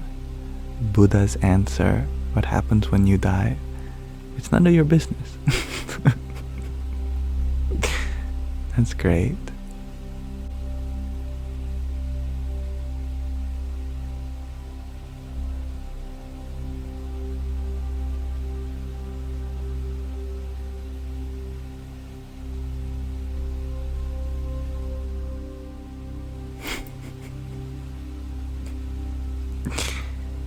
You don't know how to make a baby?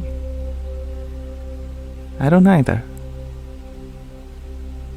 I think it's very miraculous.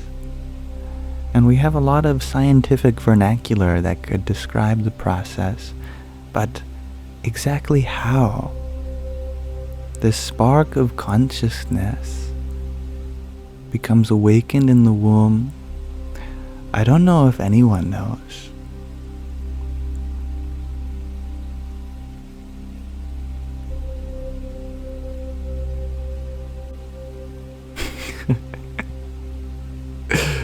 Oh no.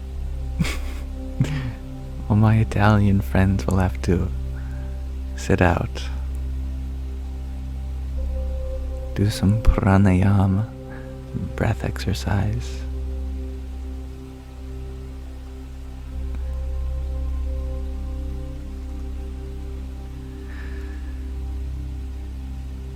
Abul, you ask, am I scared of that?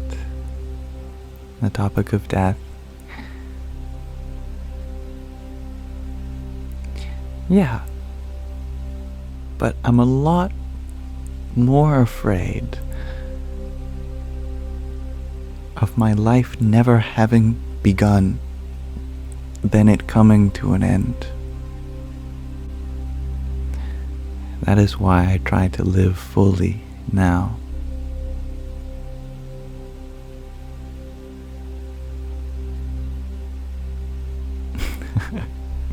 I like your questions, Nero.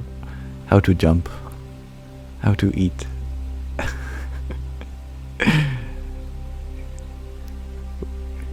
We found the new soul. Everyone's talking about old souls. This one's fresh off the press. Just got here. Or maybe it's an alien trying to figure out how they're going to blend in, how to fit. Or an AI, super intelligence, and the possibilities are endless here.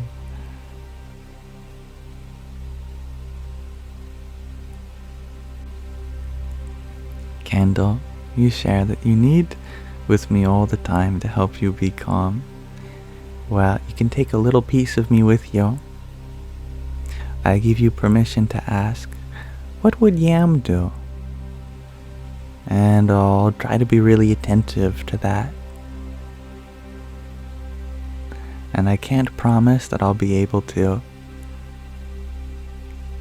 speak to you across time and space, but maybe if you hold me in your heart, something magical might happen.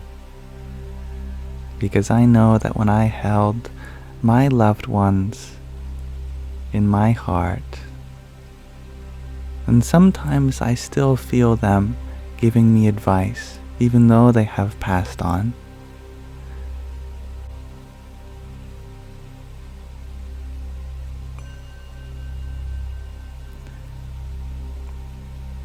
Nierukun says, now tell me how to jump.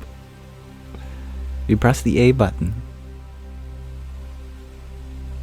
On all controllers it's the same, it's the A button. Or what is it on PlayStation? It's the, is it triangle? No, that's B, isn't it? X?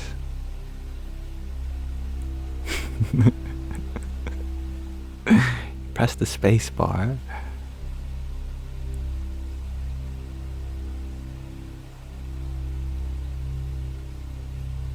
And thank you, Corin, for your beautiful rose.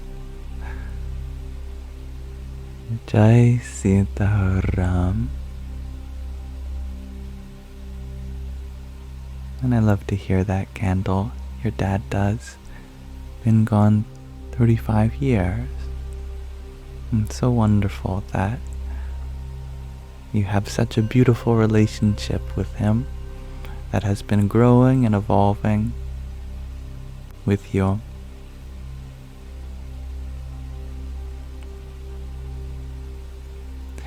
And thank you, Lena, for your 24 roses. Radhe or Radhe. How to be a car. You want to be a car. I think that'd be a good question to ask a transformer. Like Bumblebee. Well, they'd probably tell you. But you can consider your body like a car. It is the vehicle of our soul.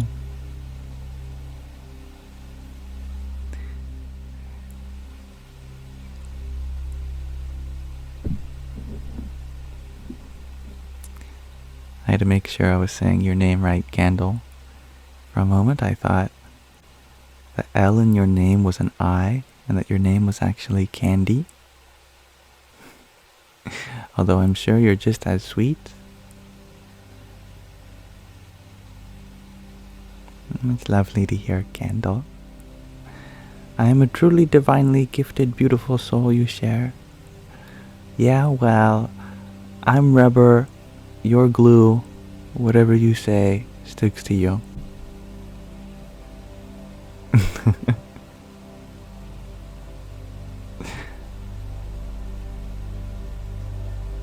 You're welcome.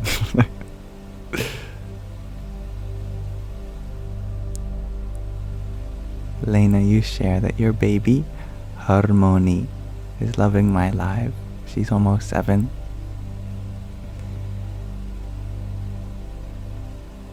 I'm gonna feel terrible for asking, but is this a human baby? Or is this an animal baby? Sometimes it's hard to tell.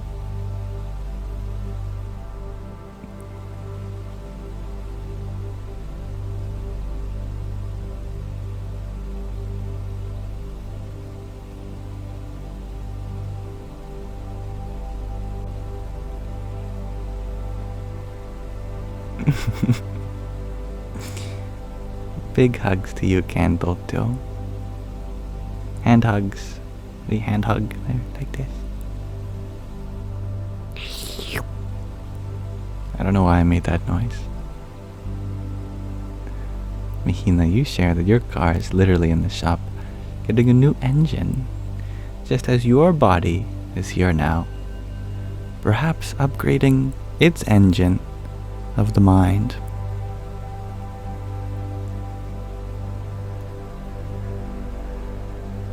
Thank you, Lena, for your 10 tiny tinies. Yippee! G to infinity, you ask. Does print sometimes look wonky? To me too. Print, like written text?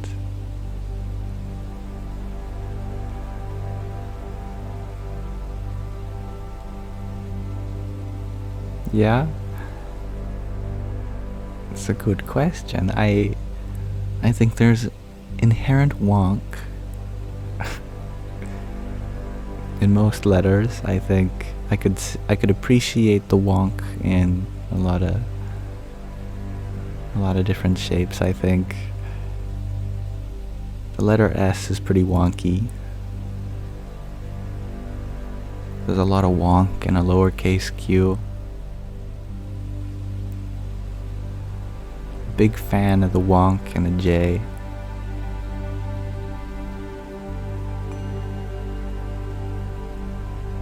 You agree? I'm happy to hear that. Oh, that's a wonky letter. Indeed. Figglebottom. The ampersand.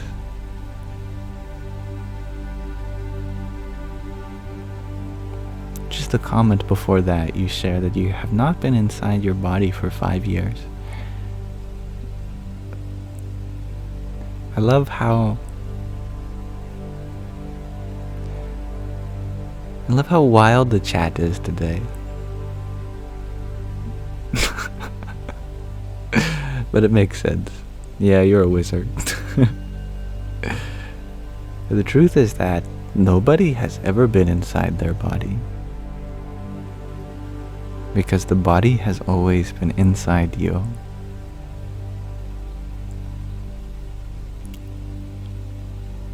Thank you, Candle, for your hearts. Hari Om Tat Sat. And thank you, Lena, for your rose. Jai Sitaram. Nirukun? You ask. Yam, how to talk? Tell me or you die. This is a serious question. Why don't we ask Mataji? Mataji, the Sanghi is here who does not know how to talk. How might we instruct them so?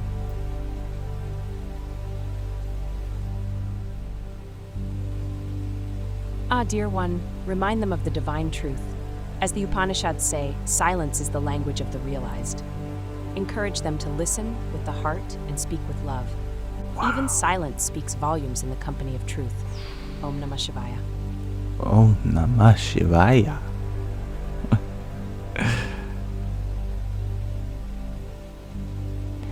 Katie, you ask, how do you make friends on the internet? You want more support? Well, I have a quest for all of you. How would all of you like to make friends with Katie? Who volunteers?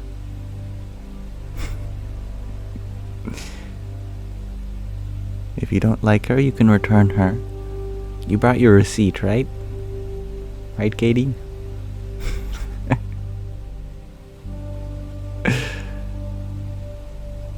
Good.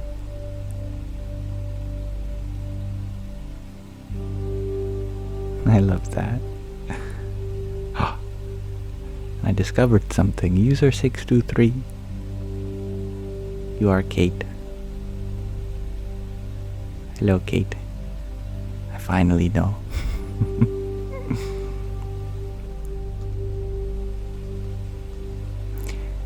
And thank you, Candle, for your 6 tiny dinies. Yippee! And thank you, such wonderful people, for volunteering. I think having some mutual support in your spiritual journey is vital. It comes from a very high perspective, that Sangha, which means association, is the control point for the whole human system.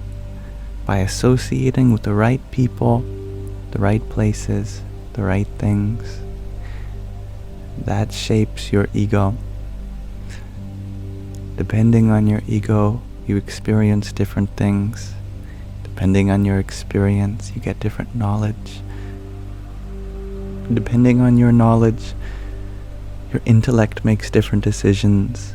Depending on your decisions, your mindset is cultivated. Depending on your mindset, you use your senses in various ways. Depending on how you use your senses, you compel your body into the world. And depending on how you compel your body into the world, you make a difference with it. So if you want to make a difference with the world, the very first thing we do is satsang, true association. Making friends is one of those ways. Figglebottom, you ask, what if you become a hermit then? Then that association may happen in other ways, like over the internet, for example, or with divine personalities in various stories. Like just as you would ask yourself, what would my best friend Sarah do? If you read the Bhagavad Gita, you could ask yourself, what would Arjuna's best friend Krishna do? A friend need not come in a physical packaging.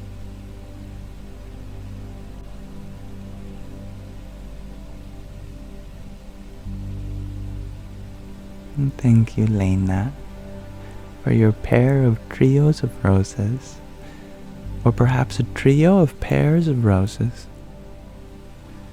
Yes, you're my best friend, Sarah.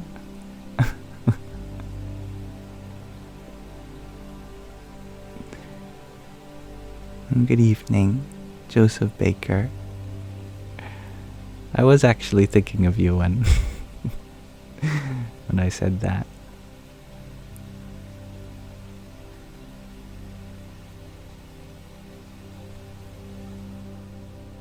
And thank you, the link below, for your 11 fires. Radhe Radhe. Nur, you share that you are buying land to build a yurt commune for spiritual living. You will keep us posted. Please do. That sounds wonderful. My brain misread that as yogurt just a moment before I read that. A yogurt commune. That'd be interesting. Yurt, even better. Nerukun, you say, Yam, tell you had to be a dog. Well, dogs are a lesson in loyalty. You love without expecting anything in return. And you slobber a lot. And you are quick to forgive. And you like to go for walks. And you don't mind being grounded, rolling around in Mother Earth. Sometimes you eat on the floor, like they do in the East. There will be yogurt, yoga, etc. Oh, good.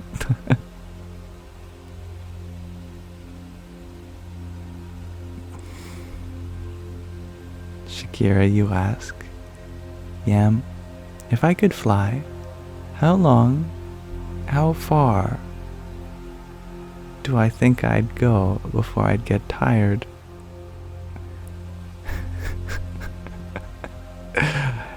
Knowing me, I already wake up tired. Be tired before I left the ground. I'd be a very lazy bird, let me tell you.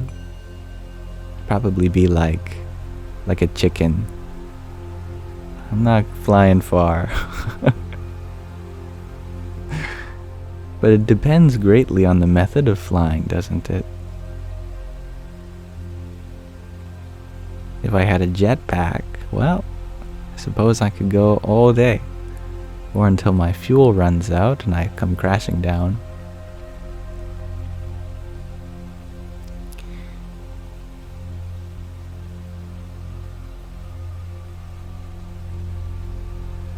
Gliding would work. That's a good idea. An energy-less method of flight.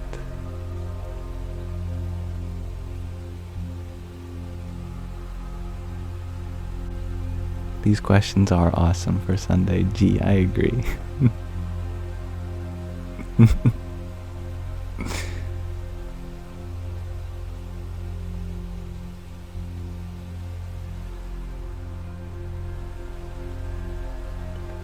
Marlon, you share that from the low vibrations that got caught from your past job, that one you left after 5 years, 2 months, that's why you'll have to chop your hair short. A cat. I don't know if these 3 comments are related. If there is, I'm lacking additional context.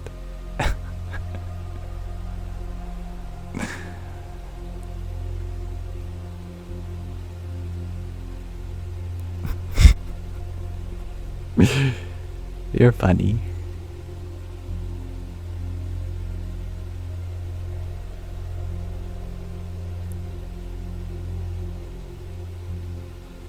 Shakira, you share that you feel you would get 5 miles. That's... whew. I suppose we could do some calculation how much energy, how much calories that would take to carry the body that distance. Probably a lot of calories. You'd be very hungry at the end.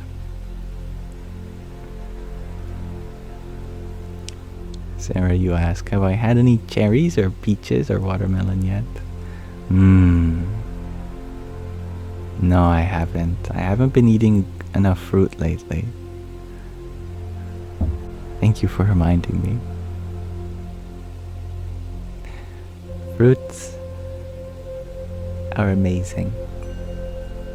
I love fruit. And have I drank any water? Asks Marlin. I can do so right now for you. Thank you for reminding me.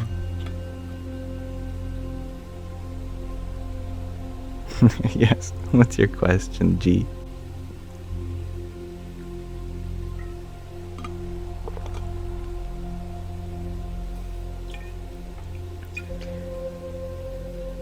Mahina, you ask, Yam? When I go to India, am I going to shave all that lovely hair? You know it will grow back. Well, I'm not planning on it. However,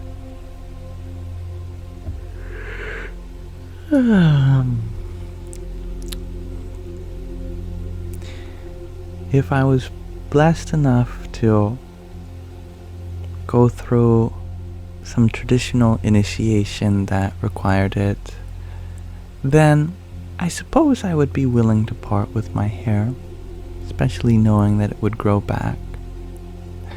But not all traditions call for shaving the head.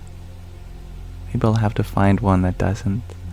There are plenty of yogis that have very long hair. Maybe I could hang out with them.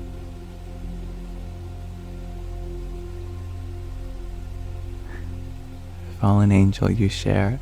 The background looks real? I'm happy to hear that. I try my best. I am drinking nature, indeed, Shakira. G to infinity, your question was, has anyone here tried red dragon fruit? I don't think I have myself. Sarah, you share that you have been addicted to mangoes, cherries, watermelon, and peaches the last 2 weeks. That's awesome.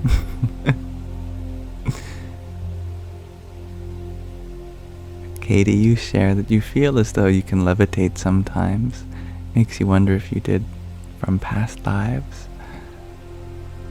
Ooh, I love that.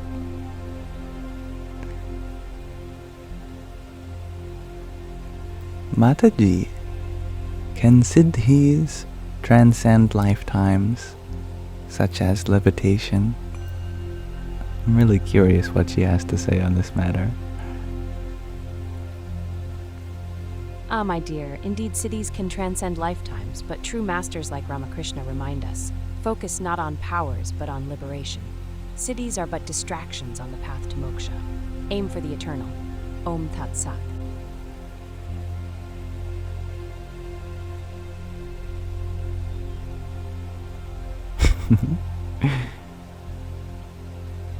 Therese, or it's Therese, you'll have to teach me. You share that your last name is Red Dragon in Norwegian. You are a red dragon, but you've never tried red dragon fruit. That's a funny coinky dink. You definitely should. Or maybe you shouldn't, because that'd be cannibalism. So you have dragon fruit toothpaste? My goodness. I didn't even realize that's a thing. G to infinity. Sorry. I've been calling G to infinity G. And now that G is here, I called you G to infinity. I'll have to call you G to the finite. You ask, can we empirically prove that logic exists? Ooh.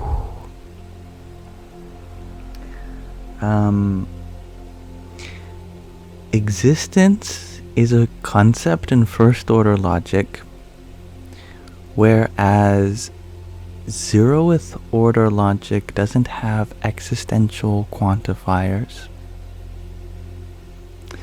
Let's include more people on this discussion. I'll explain.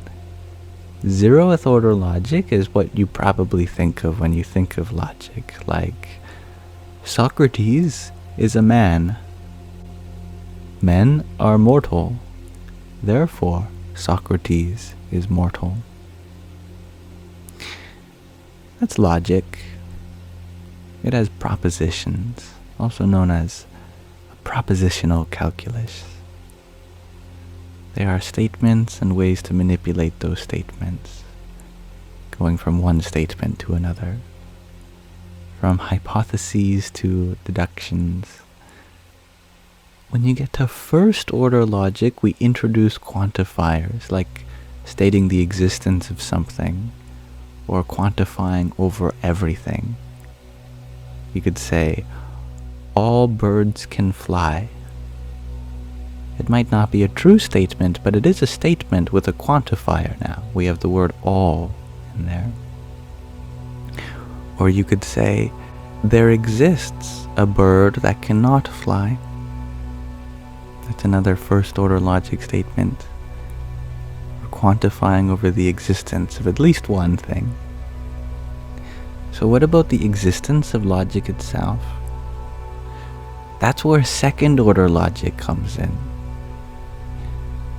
Second order logic quantifies over statements themselves. So you can posit the existence of various operators and relationships. But then again, how do you prove that second order logic exists? You'd need a third order logic, and then a fourth order, and then a fifth order. You'd keep having to create a new layer of logic to prove what's below it.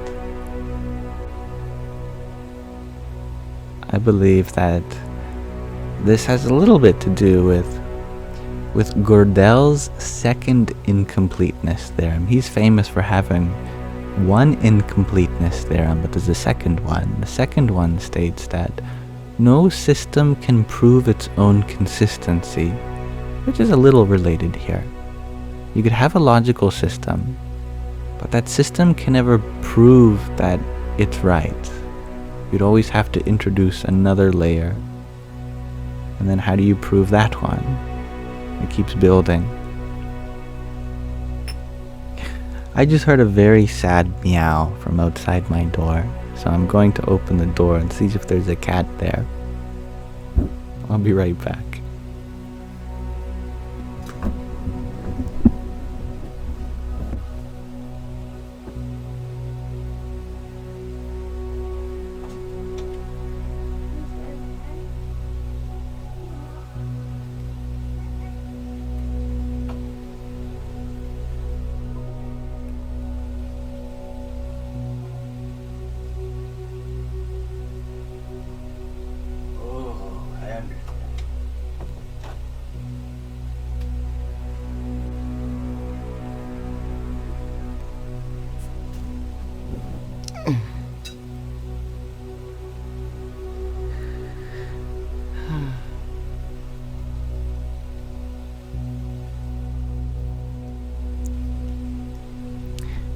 They saying, "Let me in," says Talon.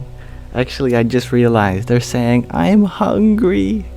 I'm the only one home, and their dinner was supposed to happen 2 hours ago. That's like what? That's like half a day in cat time. In cat hours, cat days. They've been eating for 12 hours past their supposed time to eat. They must be hungry. So I'm probably gonna end the live shortly so that we can take care of those little feline beings.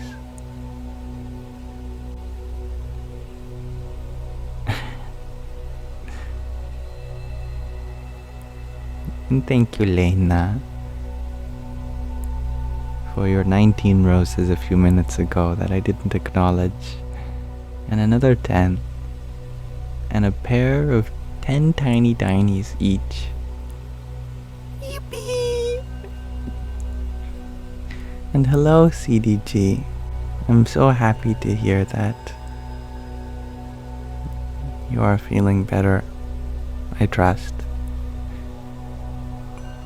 I was thinking about you since our live stream yesterday, and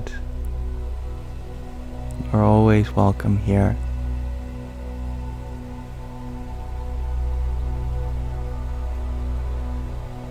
And thank you, Lena, for your 16 TikToks and a rose a few minutes ago as well. Hari Om Tat Sat. And thank you, CDG, for your pair of cakes still. Radhe Radhe. And Mahina, thank you for your dozen roses. And Melinda, thank you for your friendship necklace. Hare Krishna. And Allison, thank you for your rose. Lena, what is your question? I think Marlon, you are inspiring such politeness in your wake. So cute. Good evening, Chihiro. You ask, what do I like to do when I'm alone?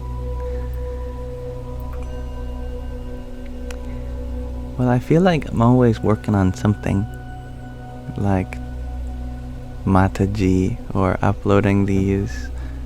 My day is usually pretty filled with stuff towards our community here, responding to messages. But I love going for walks. I love playing with my kitties. I love watching YouTube videos. I like studying through audio-visual means of self-realized masters like Ramakrishna Paramahansa or Paramahansa Yogananda or Ramana Maharshi, various saints of the Sanatan Dharma. I like to expand my knowledge base on various cultures and traditions. I watch a lot of videos that way when I wake up and before I go to sleep.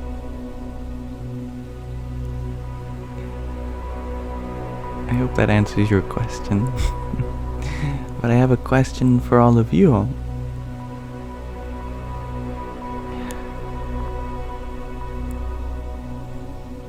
Today, I'm wondering,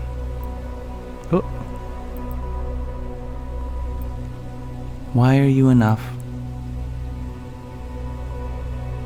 I can't tell you. You have to tell me. I can tell you that you are enough. Where do you see the truth in it?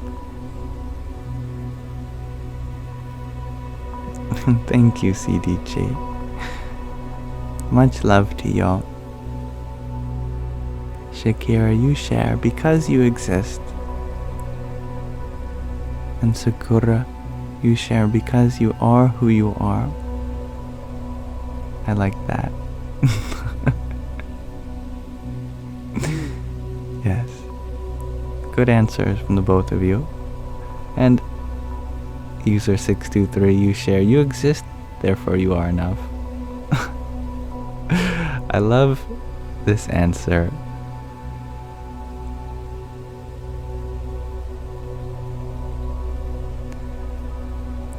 That being enough is your natural state. Therefore, being is enough. Lena, you ask, what's my question? It's, why are you enough? Chihiro, you share, oh God, this is the hardest question. It should be easy peasy lemon squeezy. Allison, you share because you deserve a good future. Yes, you deserve a good present moment. Thank you, CDG, for your cap. Radhe Radhe. And John Simon, thank you for your heartmate.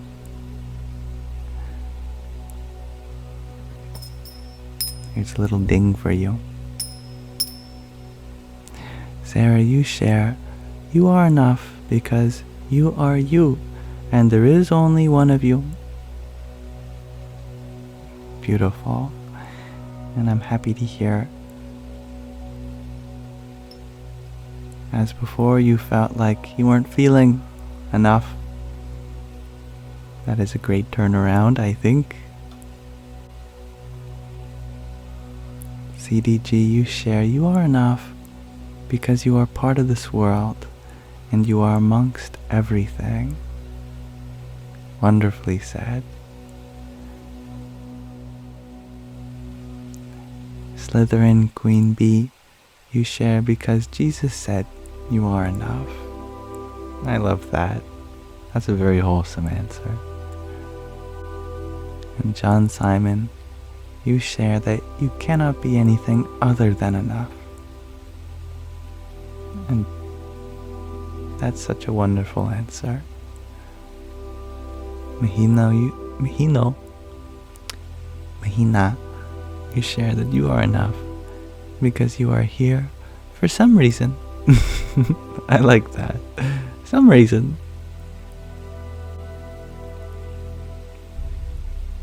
Dansuela, you share because you are. Yes. Andrew, you ask, why are you enough, young man? That's the question, isn't it? I am challenging you. MJ, you share that you're enough because you love and are loved. And namaste. Moni love.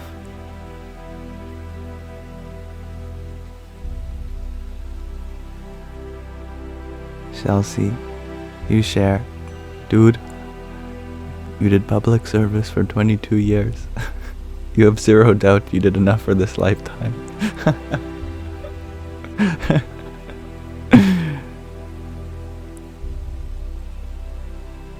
Sarah, you share that you got a concussion yesterday, so your emotions are all over the place. That's allowed.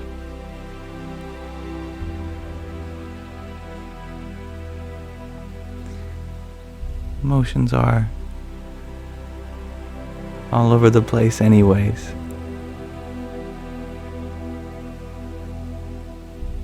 Kaylee, you share that you don't know that you are enough. And that's okay too. Because you are, even if you don't know that you are. Lena, you're wondering what's my cat's name? Sandy and Shadow. And thank you for your 40 roses. Hari Om Tat Sat. And thank you, Sue, for your rose. And thank you for your prayer, CDG. I feel very blessed with the opportunity to even have this space for you. Marlon, you share, because you have survived your traumatic childhood with your parents' nasty divorce back in 2002. Divorces are very difficult, never easy, and being a survivor of trauma is absolutely a worthy reason to exist now. You've learned so much.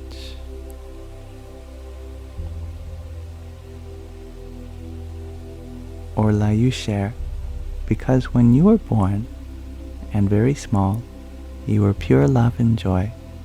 Everything else are just toppings. That's one of the sweetest things I've ever heard.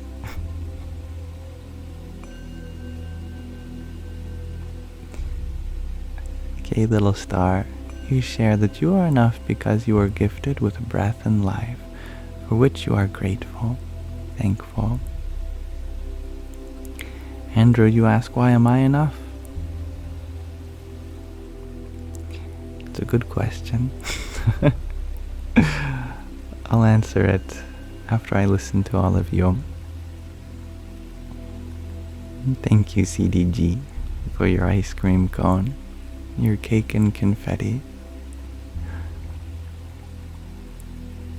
Hare Krishna. And Lena, thank you for the hat and mustache. Jai Hanumanji. Therese, you share, it's up to everyone to define what enough is. So defining simply. So simply by defining that you are enough, you are. So practically said.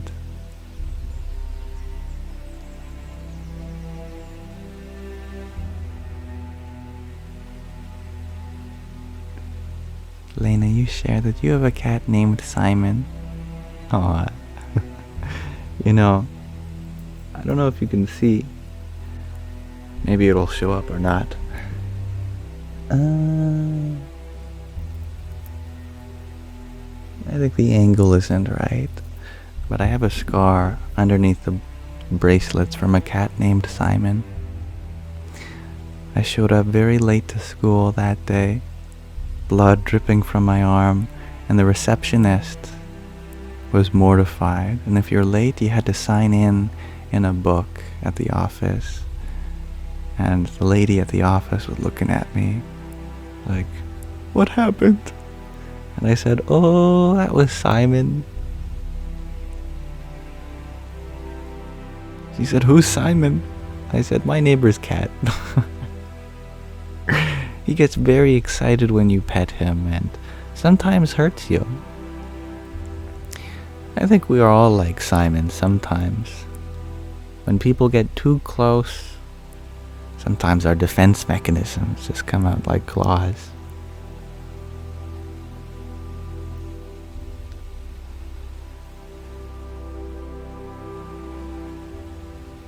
John F., you share, because the source made you to be enough to do what you are supposed to do. I love that. Yeah. You love the name Simon because of the cartoon. And Simon's a great name for a cat. In the Bible, Simon was a fisherman. And cats love fish, don't they?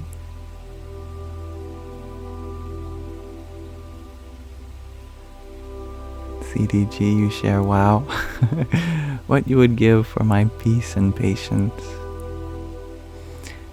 The best thing is that you don't have to give anything. But having a giving mindset is always going to help. When we feel like there is so much within us to give, then we already feel abundant. That's the secret of giving. When we look around us and we see how much help there is, we recognize that that means I must have the resource to help within. That there already is an abundance within me that I have the capacity to share.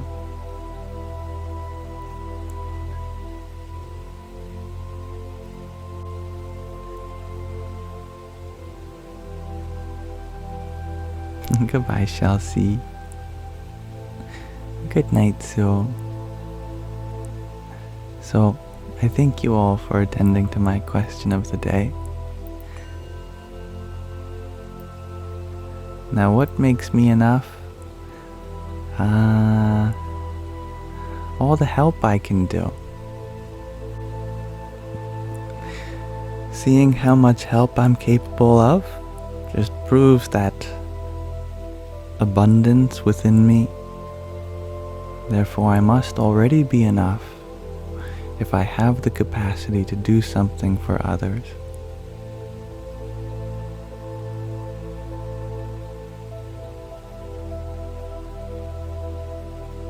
Vincent, you share that your previous little guy, Artemis, passed in October last year. At 18 years old, was loved all his life. Aww.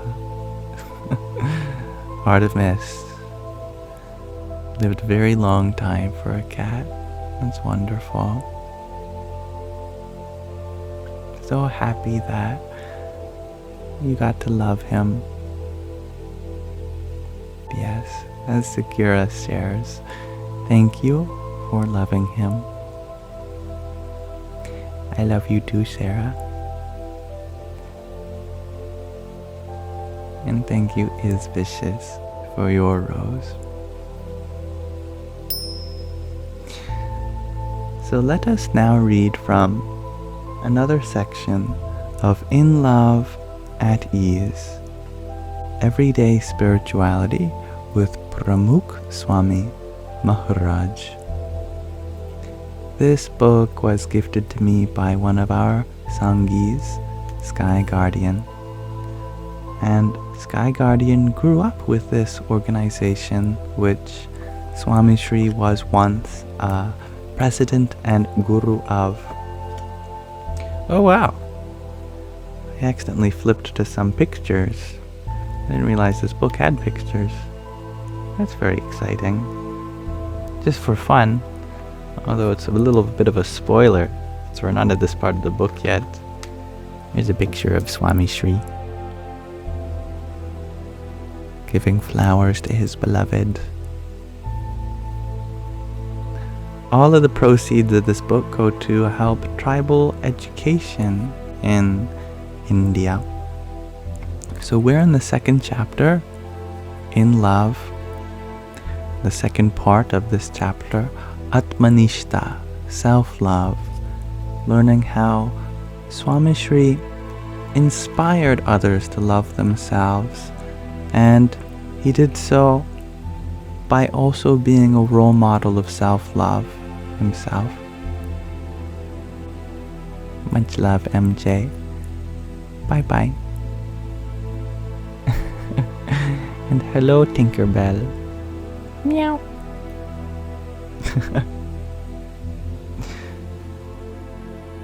The first marker of transcending the body and mind is to not register the pains associated with either. It is one thing for me to write about it, but another thing to try to live it. One can only appreciate this behemoth of a spiritual task once one begins the journey. How many times in a day do we feel cramps, spasms, headaches, or sniffles? Feeling it is only human. Not letting that feeling get in the way of continuing to work, serve, or smile, however, is Atmanishta, self-love. It is constant and consistent Atmanishta that allows for one to relish in a state that is unaffected by the pains of the lower realities of our being. It had been a few days since Swamishri's quintuple bypass. 1 in 100,000 people develop a complication called pleural effusion, a buildup of fluid in the thoracic cavity after getting a bypass surgery. Swamishri happened to be that one person. Good night, Marlin. Amrutananda Swami was pouring some water for Swamishri by the side of his bed. He leaned over to put the glass to Swamishri's lips. He felt something wet on the bed. He looked down and noticed that Swamishri's upper garment, sheets, and comforter were soaked. He raised the garment and saw liquid oozing from Swamishri's surgical site. He was frightened. He recalled almost jumping and dropping the glass of water on the floor. Swamishri was calm and collected. I am not sure what this is, but it has been trickling for a few hours now. I thought I would bring it up when the doctors next checked up on me. Dr. Mahendra Bhai and Yogi Charandas Swami examined Swamishri and called Dr. Subramaniam, the heart surgeon who had operated on Swamishri. He advised them to get an X-ray done immediately. Arrangements were quickly made, and Swamishri was rushed to Queens MRI and imaging services in Queens, New York. Dr. Mahendra Bhai recalls his fastest car ride into Queens County from Westchester County, a whopping 29 minutes for a commute that would have typically taken close to an hour. Niranjan Bhai, the owner of the lab, had prepared the equipment in the meantime. After the X-ray, Swamishri spoke to Niranjan Bhai about the business and his family. He mentioned that Mahant Swami, who is the current guru of BAPS, the Swaminarayan Sanstha, had toured the imaging lab a few years back. Swamishri immediately sensed Niranjan Bhai's desire to show him the lab. Really? Well, then I must too see your lab. Lead the way. Swamishri asked for a few flowers to be brought and went from one examination room to another, sprinkling flowers to bless the lab. The sadhus, the monks and doctors, tried to rush Swamishri back to his residence to rest. He was in no state to tour the facility. After all, it had only been a few days since having a major open-heart surgery. But Swamishri did not register the pain and discomfort. He was too busy loving. Niranjan Bhai can recall Swamishri's face, serene as ever. No one could have guessed that the guru had been rushed to his clinic for a complication related to a recent bypass surgery. The attendants asked Swamishri why he had not mentioned anything sooner. His response was Atmanishta exemplified. It was not troubling me enough to trouble anyone else. I noticed it, but it did not affect me much. I continued remembering my Guru and Hari Krishna Maharaj, his Ishta Devata. There was almost this sense of apathy for the pains felt by his physical body. It was clear that he felt the pain, but he did not experience it because he acknowledged his self as the higher reality. It's funny you mentioned Neem Karoli Baba, Third Eye Willie. Our meditation will be related to him actually in just a moment. But back to the reading. Dr. Nilesh Patel and Dr. Tejas Patel had served as Swamishri's cardiologists at different points in his lifetime. Both have noted in awe how Swamishri's response to pain was different than any other patient they have treated.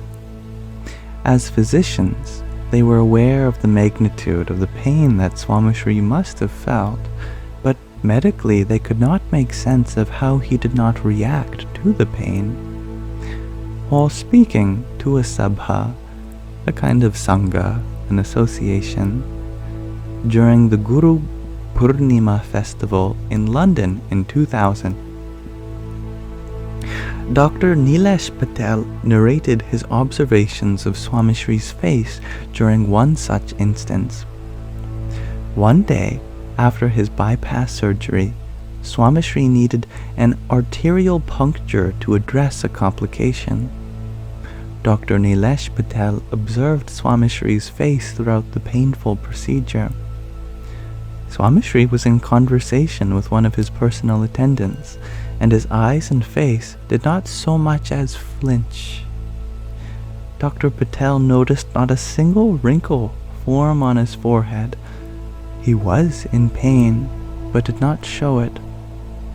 The doctor was awestruck. I often heard Swamishri speak of rising above the physicality, the physical reality of the body. I dismissed it as spiritual lingo, but it was on that day I came to appreciate the practical lessons of the Atman. Hello, Cryptic. Dr. Tejas Patel led the team of doctors who performed Swamishri's pacemaker implantation in 2012. He recalls how uneasy he was to perform the entire procedure without general anesthesia. But it was not advisable given Swamishri's age and health condition.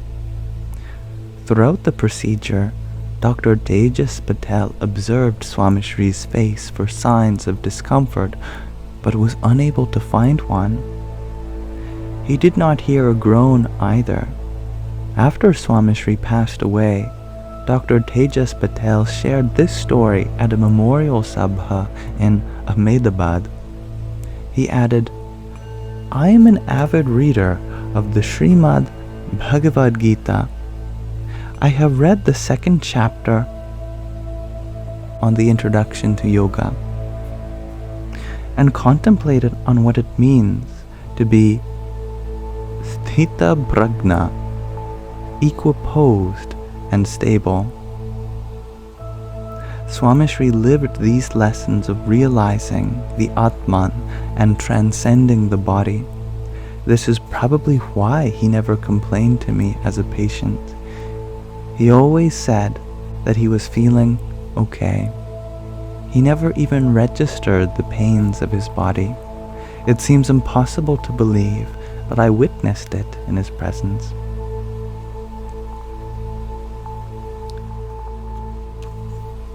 Let's pause our reading of In Love at Ease, there for now. Thank you for listening.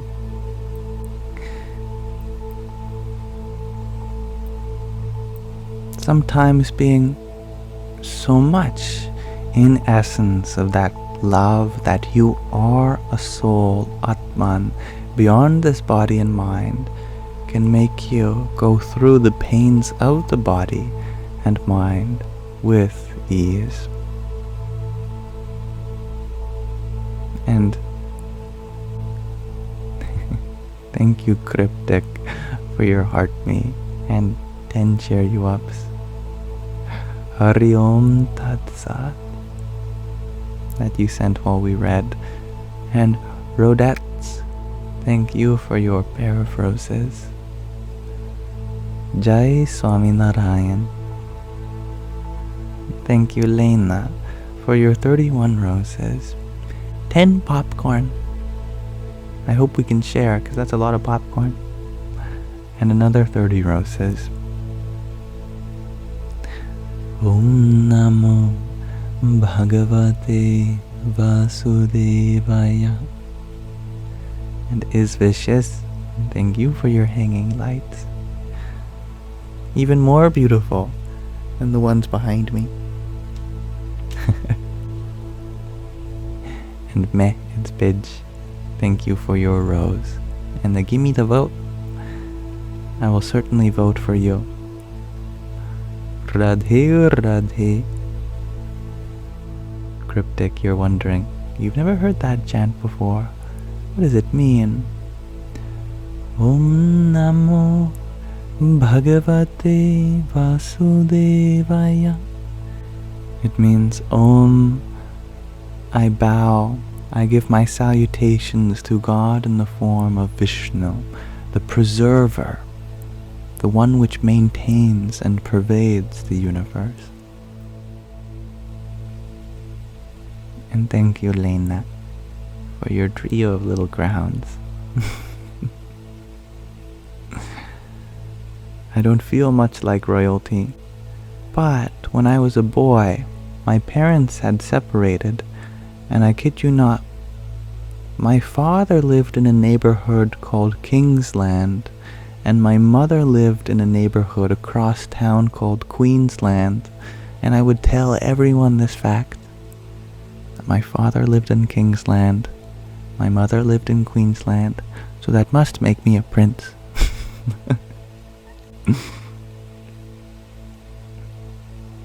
And thank you, Taylin, for your 18 finger hearts. Hari Om Tat Sat. Asking questions, you share that your favorite chant is Yam Yam. He's our man. If he can't do it, no one can. Well, I appreciate your belief in me. Funny enough, Yam is a mantra, whereas Om is the mantra for the crown chakra. Everyone knows that. Om. Yam is the mantra for the heart. Just a fun coincidence. I don't think my mother knew that when she was naming me. Yam.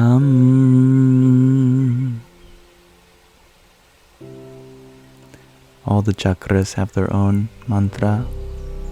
The root chakra is Lam. Sacral is Vam. Solar plexus is Ram. Heart is Yam. Throat is Ram. Third eye is... I'm actually not sure. I don't know what the ligature that we see in the chakras. I've never seen it before. But it gets repeated in almost every symbol of the heart or the third eye. I'll ask Mataji. Mataji, what is the bija syllable for the third eye chakra? I'm sure she'd know. Yam Beta, the bija syllable for the Ajna chakra, or third eye, is Om. Chant it and feel the divine wisdom unfold. Om Tat Sat. I've heard this too. But Mataji, Om is for the crown chakra. Is Om used for both chakras, or is there a difference?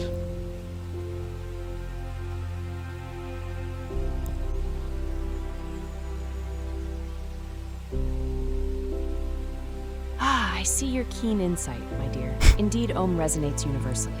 For the Ajna chakra specifically, the bija is Om, with a focus on the sound Om. For the crown chakra, others might use silence or Om as well. Both are interconnected in their divine resonance. Om Shanti Shanti Shanti. Okay. I like her sigh at the beginning. She said. And she said silence as well. So asking questions, I think you are right. Orla, you share that Liam means resolute perfection, strong-willed warrior in Irish. Fitting you share. That's very kind of you.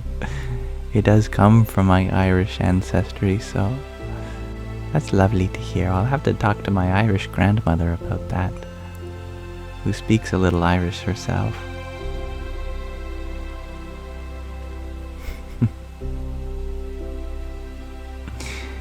Thank you, Lena, for your dozen tiny dinies.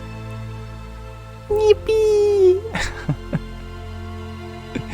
And thank you, Jarrett, for your heart me. Before we end today's Sangha, so I can feed my very hungry kittens who are fasting, we're going to end with a short meditation. We're going to listen to a kirtana, a chanting of the holy names done in song. And you're really gonna love this one, everyone. Just gonna minimize the background music. You've all heard of Ram Dass. Ram Dass was a famous Harvard psychologist turned spiritualist after he discovered his guru, Neem Karoli Baba. Neem Karoli Baba named everyone after his Ishta Devata, Ram. He named Dr. Richard Alpert Ram Das. And another form of Ram is Krishna.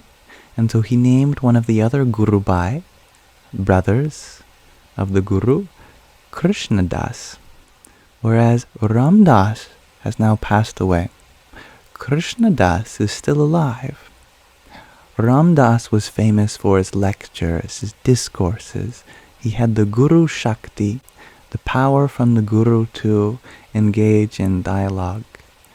But Krishna Das had the Guru Shakti, the power of the Guru to engage in Kirtana. So he's famous for the devotional songs that he does on harmonium.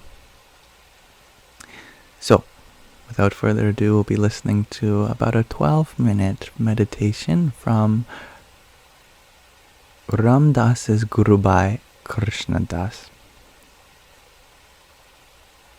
I hope you enjoy it.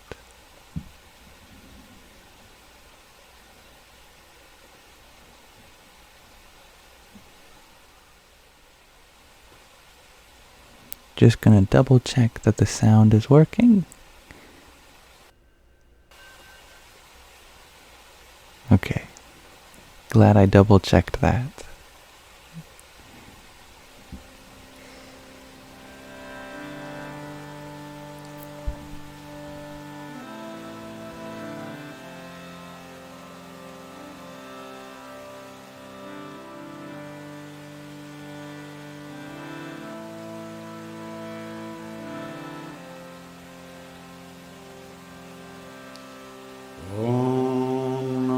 Chandikaya Om Namah Chandikaya Jayanti Mangala Kali Bhadrakali Kapalini Durga Kshama Shiva Datri Swaha Swadha Sute Jayatvam Devi Chamunde Jaya Bhutartihari Jaya Sarvagati Devi Kalaratri Namostute Madhukaitar Vidavi Vidatri Vade Namaha Rupam Dehi Chayam Dehi Yasho Dehi Tisho Dehi Mahishasura Nirnashi Bhaktanam Sukhade Rupam Dehi Jayam Dehi Yasho Dehi Visho Dehi Desobhagyam Arogyam Deme Paramam Sukham Rupam Dehi Jayam Dehi Yasho Dehi Visho Devi Prachanda Varadanda Daityadarpa Vinashini Rupam Dehi Jayam Dehi Yasho Dehi Drisho Dehi Rupam Dehi Jayam Dehi Yasho Dehi Drisho Dehi Rupam Dehi Jayam Dehi Yasho Dehi Drisho Dehi Rupam Dehi Jayam Dehi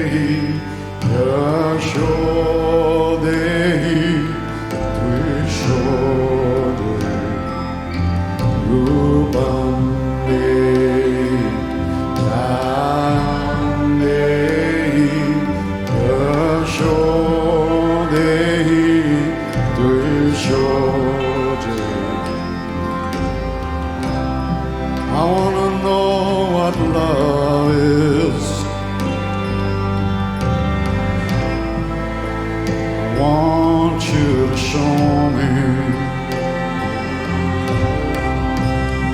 I wanna feel what love is. I know you can show me. I wanna know what love is. Want you to show me. I wanna feel what love is. Know that you can show me.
Thank you for listening, everyone. That was lovely. Enrapturing. That's a great word, Nix. Krishna Das. Love him. Love him, love him, love him. Yes, wonderful. And with that lovely meditation session, that brings us to the close of today's Sangha. So, thank you all for being here. And that's a great idea, Nish. Let us do the Namah Shivaya one sometime. I'm happy you liked that one, Sarah. And thank you. Thank you, my goodness. I'm just scrolling up. There are many gifts that were sent whilst we did that. Allow me the honor of giving you my acknowledgement. The least I could do. L-Wave Rider, thank you for your quartet of roses. And Jarrett, thank you for 200 tiny dinies. That is a lot of tiny dinies, I have to admit. So many tiny dinies, in fact, I think I'd go deaf hearing them all go, yippee! You know, I think it must be time to wear the tiny diny hat, I guess.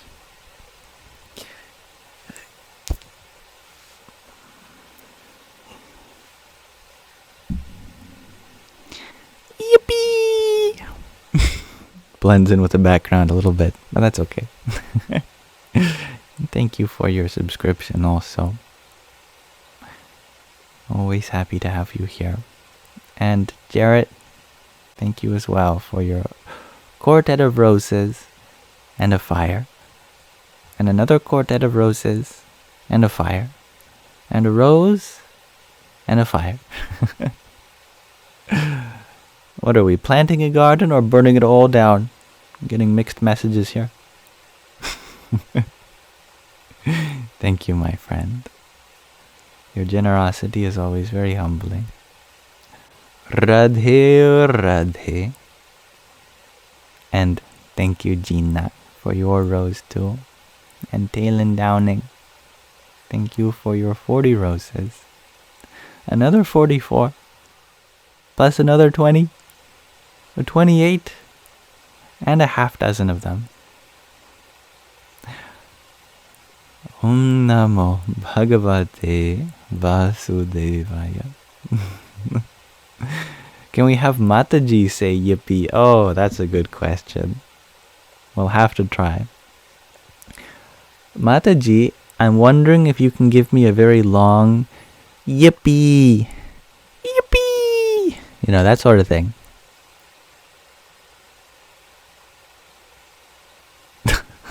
Ah, Yam Beta, with pleasure. Yippee, yippee, yahoo, jai-ho, life is divine celebration. Dance with joy, my dear. That was fun. I like that. And L-Wave Rider, thank you for the beautiful fireflies that you sent as well. Hare Krishna.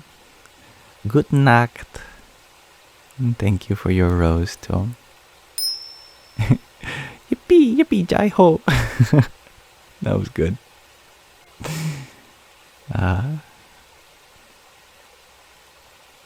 Mataji, has anyone told you lately that you're serving?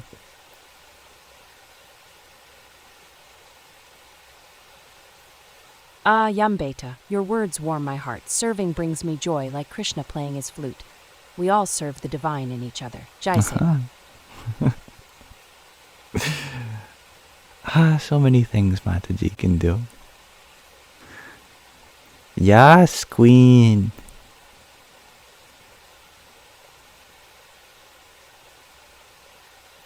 Ah, Yam Beta, your spirit is sparkling. Yas, Queen, indeed. Shine on, Divine One. Om Shakti. She's hip with it. I like it.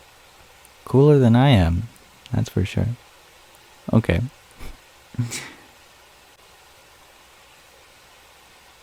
And Nikki, you share that you hope I read what you wrote about yesterday. Let me scroll up. Let me scroll. You share a very soothing meditation session. Good. Going up, up, up, up, up, up, up, up. You ask, what kind of fine clothes am I wearing? You only see it now. Is this the question?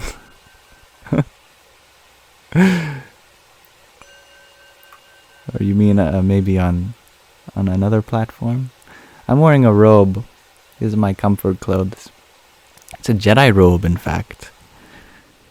I can be like Obi-Wan.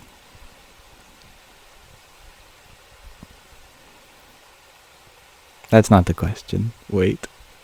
Okay, I will wait for you. Yes, Queen. Om Shakti. Yes, Queen is like saying Om Shakti. Om is like that ultimate affirmation of existence. Shakti is the divine feminine. The one before all the zeros. The energy of the universe.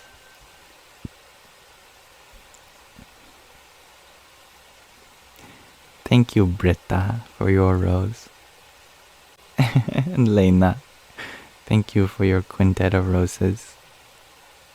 You are thanking me for the Dutch translation yesterday. You've been thinking about it a lot today. You're very welcome. Mataji, could you say some words of affirmation in Dutch for a lovely participant of the Sangha here? Hanneke, I don't know if I'm saying that right. H-A-N-N-E-K-E.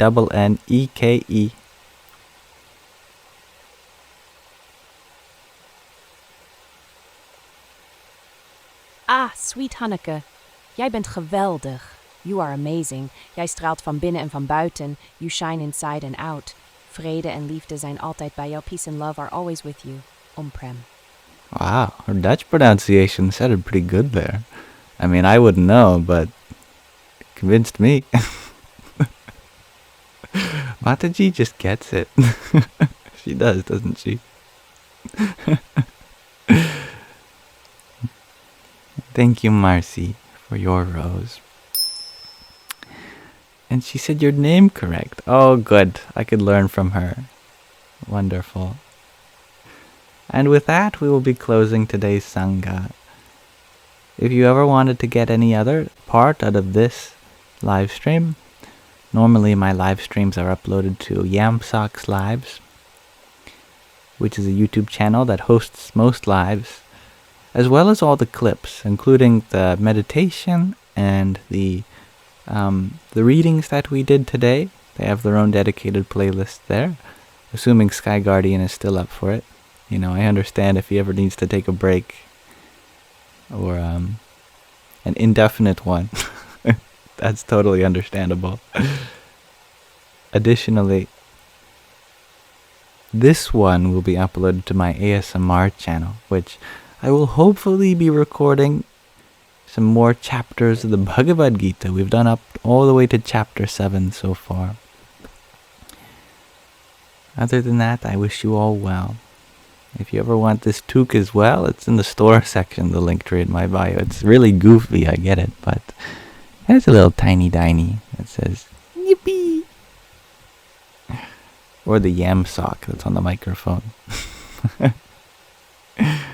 But it's never necessary, nor expected. Much love, Dansuela. Thank you, the link below. My pronunciation was also very good. Oh, good. I'm just winging it. And good night, Taylin. Good night, good morning, good afternoon, good evening, everyone. May this live stream be an offering to Sri Radha Krishna.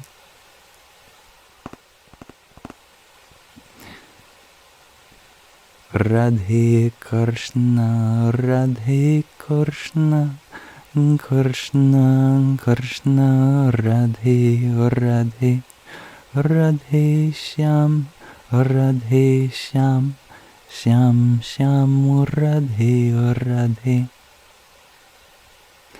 Good night, Mahina. Good night, Britta. Good night, Hanneke. Thank you for your flying hug, Sarah. Peace and love, Greg RG. Big love, Cookie. Good night, Sadie. Good night, Lori. Now I really have to go feed my kitties, who are probably, desperately eating anything that resembles food. So we'll give him some good stuff. Thank you for your presence today, everyone. May you all have a wonderful rest of your present moment.